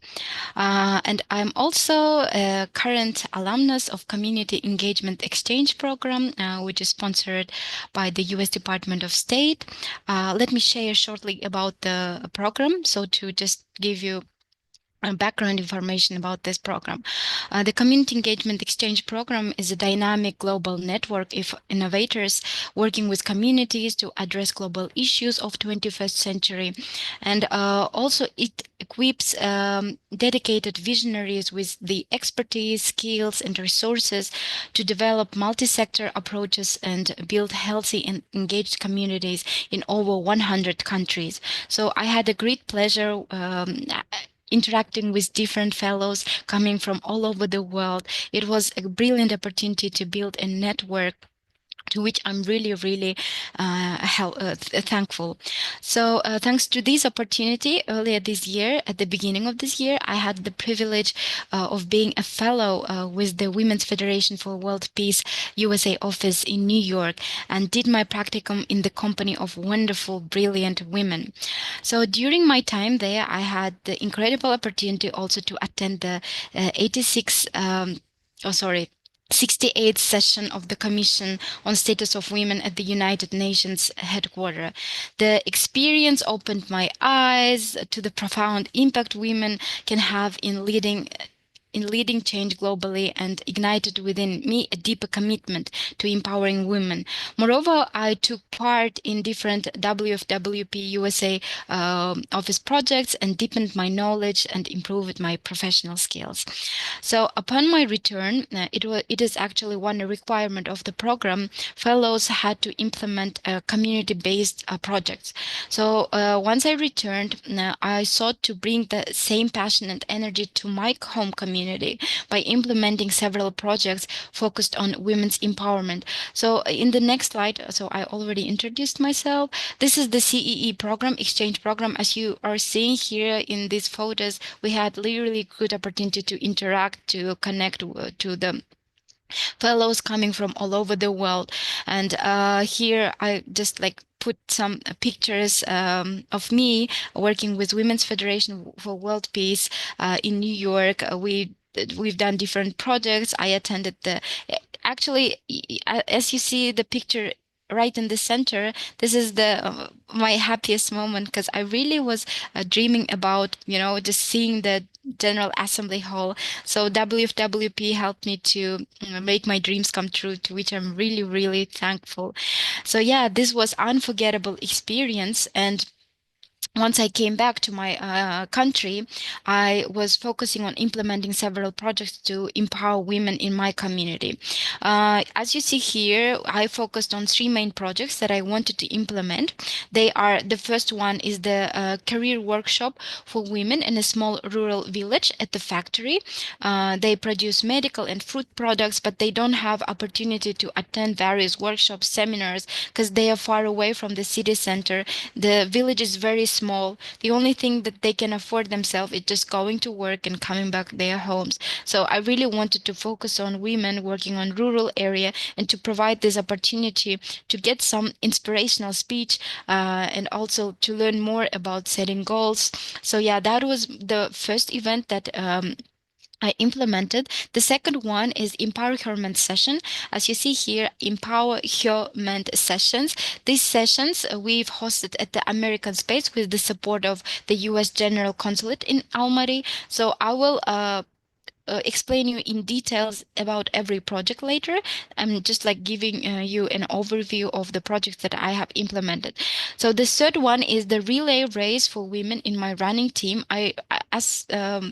During introduction,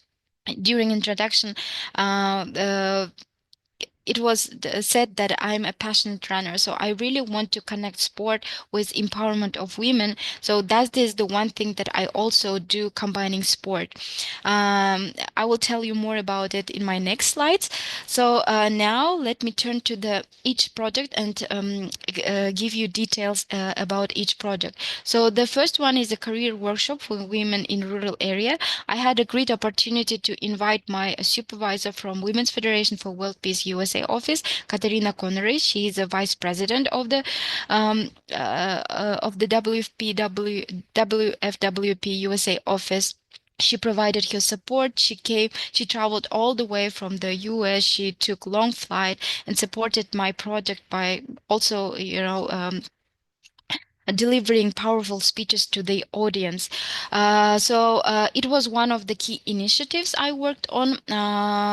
These women, as you see in these pictures, they are overlooked, hold immense potential, and I just wanted to provide them tools and knowledge to advance in their careers. We helped spark hope and ambition where there had been little before.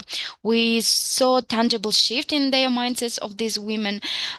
Before the workshop, many believed that they were confined to their roles, the advancement was not possible. However, by showing them the value of their work and their potential of growth, we were able to inspire a newfound sense of purpose. We also mentioned about the importance of me time, about the importance of just dedicating time to yourself, because we can't share if we're not fulfilled inside. So that was the key message Katerina delivered to those women. So also I want to mention that women living and working in small village, as I also already mentioned, they don't have opportunity to attend such workshops. So at that time, we took the lead and traveled to the small village. We met with those women, and I'm sure that such kind of small steps will help them to take on leadership roles in their workplace and start their own small businesses, just combining their hobbies in their community in the nearest future. So these are photos as you see here. Now I want to turn to the next slide, which is Empower Human sessions that we've hosted at the American space. I organized sessions with inspiring women leaders who have overcome various obstacles and achieved significant achievements in their professional journeys with the support of U.S. General Consulate in Kazakhstan. These sessions provided practical training and powerful motivational inspiration for the audience to know that there are so many opportunities to grow and be the best version of themselves. I invited my supervisor, Katerina Connery, and also invited women's sport community, which is called Trikada. They shared with the opportunities which are available for women. If they want to do sport, there's so many open opportunities for them. If the only thing that, just coming and asking for support or help. So these sessions were designed actually to motivate and inspire women in my community to take ownership of their future, to believe in their power, and to become leaders of tomorrow. There were two sessions. The first one was more inspirational, whereby speakers delivered powerful speeches, while the second one, it was more practical. And I also want to mention one thing, that we had guests from the US. It's the music band called the Tonal Soul. These are women who found sisterhood in their band. They support each other. They shared with their powerful speeches and also experiences how each member overcame different obstacles and problems in their lives, and how they came together to build such a powerful band and deliver their messages through art and through music. So this was really, really powerful. And also they conducted training on on listening to yourself. So we were closing our eyes, touching our hearts, and just imagining our beautiful, happy future. So this was really like a meditation to the audience. And also we had a guest who is the owner of the public speaking school, and she's also self-defense instructor. She conducted a training for women how to defend yourself, both physically and verbally, which was very, very helpful for women and girls attending this session. So this one was very... You have 5 minutes left. Okay, yeah, I'm finalizing. So let me turn to the next one. Beyond my professional work, I strongly believe in leading by example. So one way I do this is through my passion for running. I regularly form relay teams with amazing women, not just for the sake of competition, but to embody peace, friendship, and mutual support. I love taking leadership in my team and form team of women to take part in relay races. My relay running teams may seem like a simple sport activity, but they symbolize something much deeper: solidarity, friendship, and the power of collective action. Our message is very simple. As we run together, we can overcome anything, and in doing so, we become role models of unity and perseverance for others. Each run has been a demonstration of how women coming from different walks of life can unite for a common goal and inspire others in their journey. So we also motivated other teams to form teams, of women and participate in such relay races. So now, why are young professionals so critical to the future? I just want to answer to the main question of this session.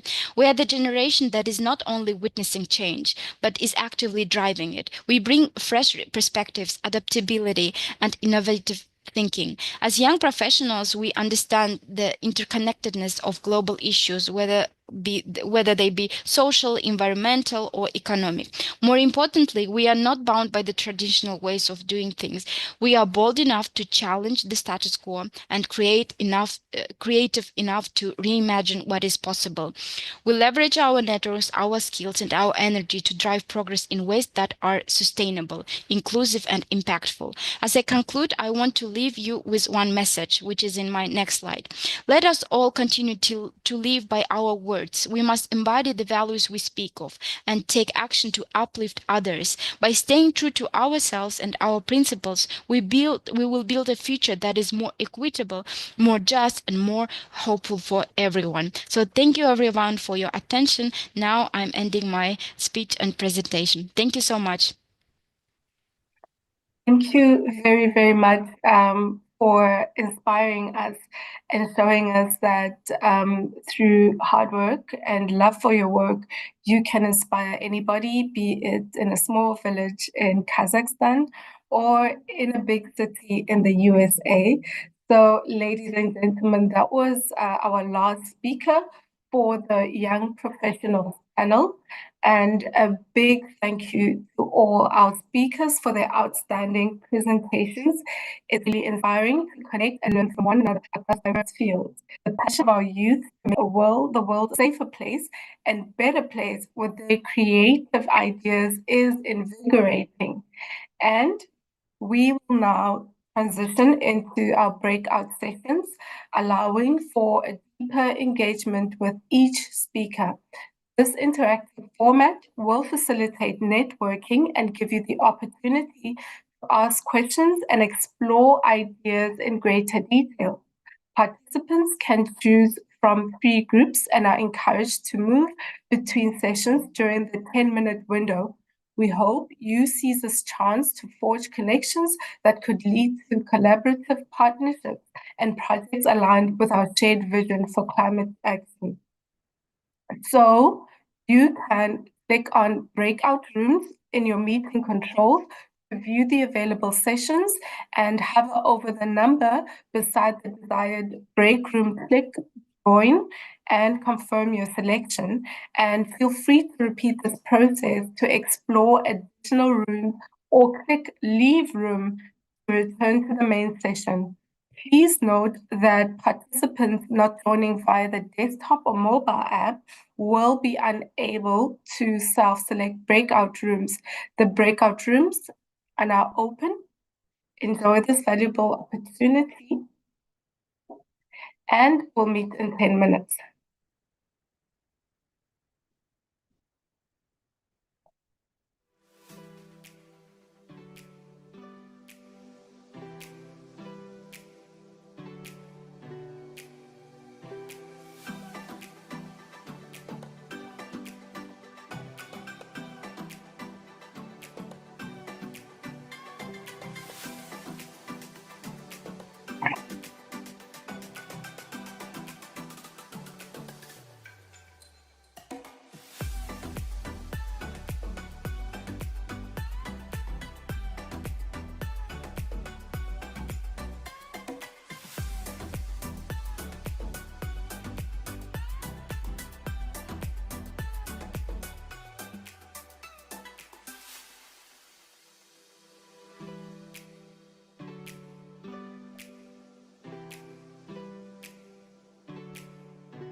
Welcome back to the main room, everybody.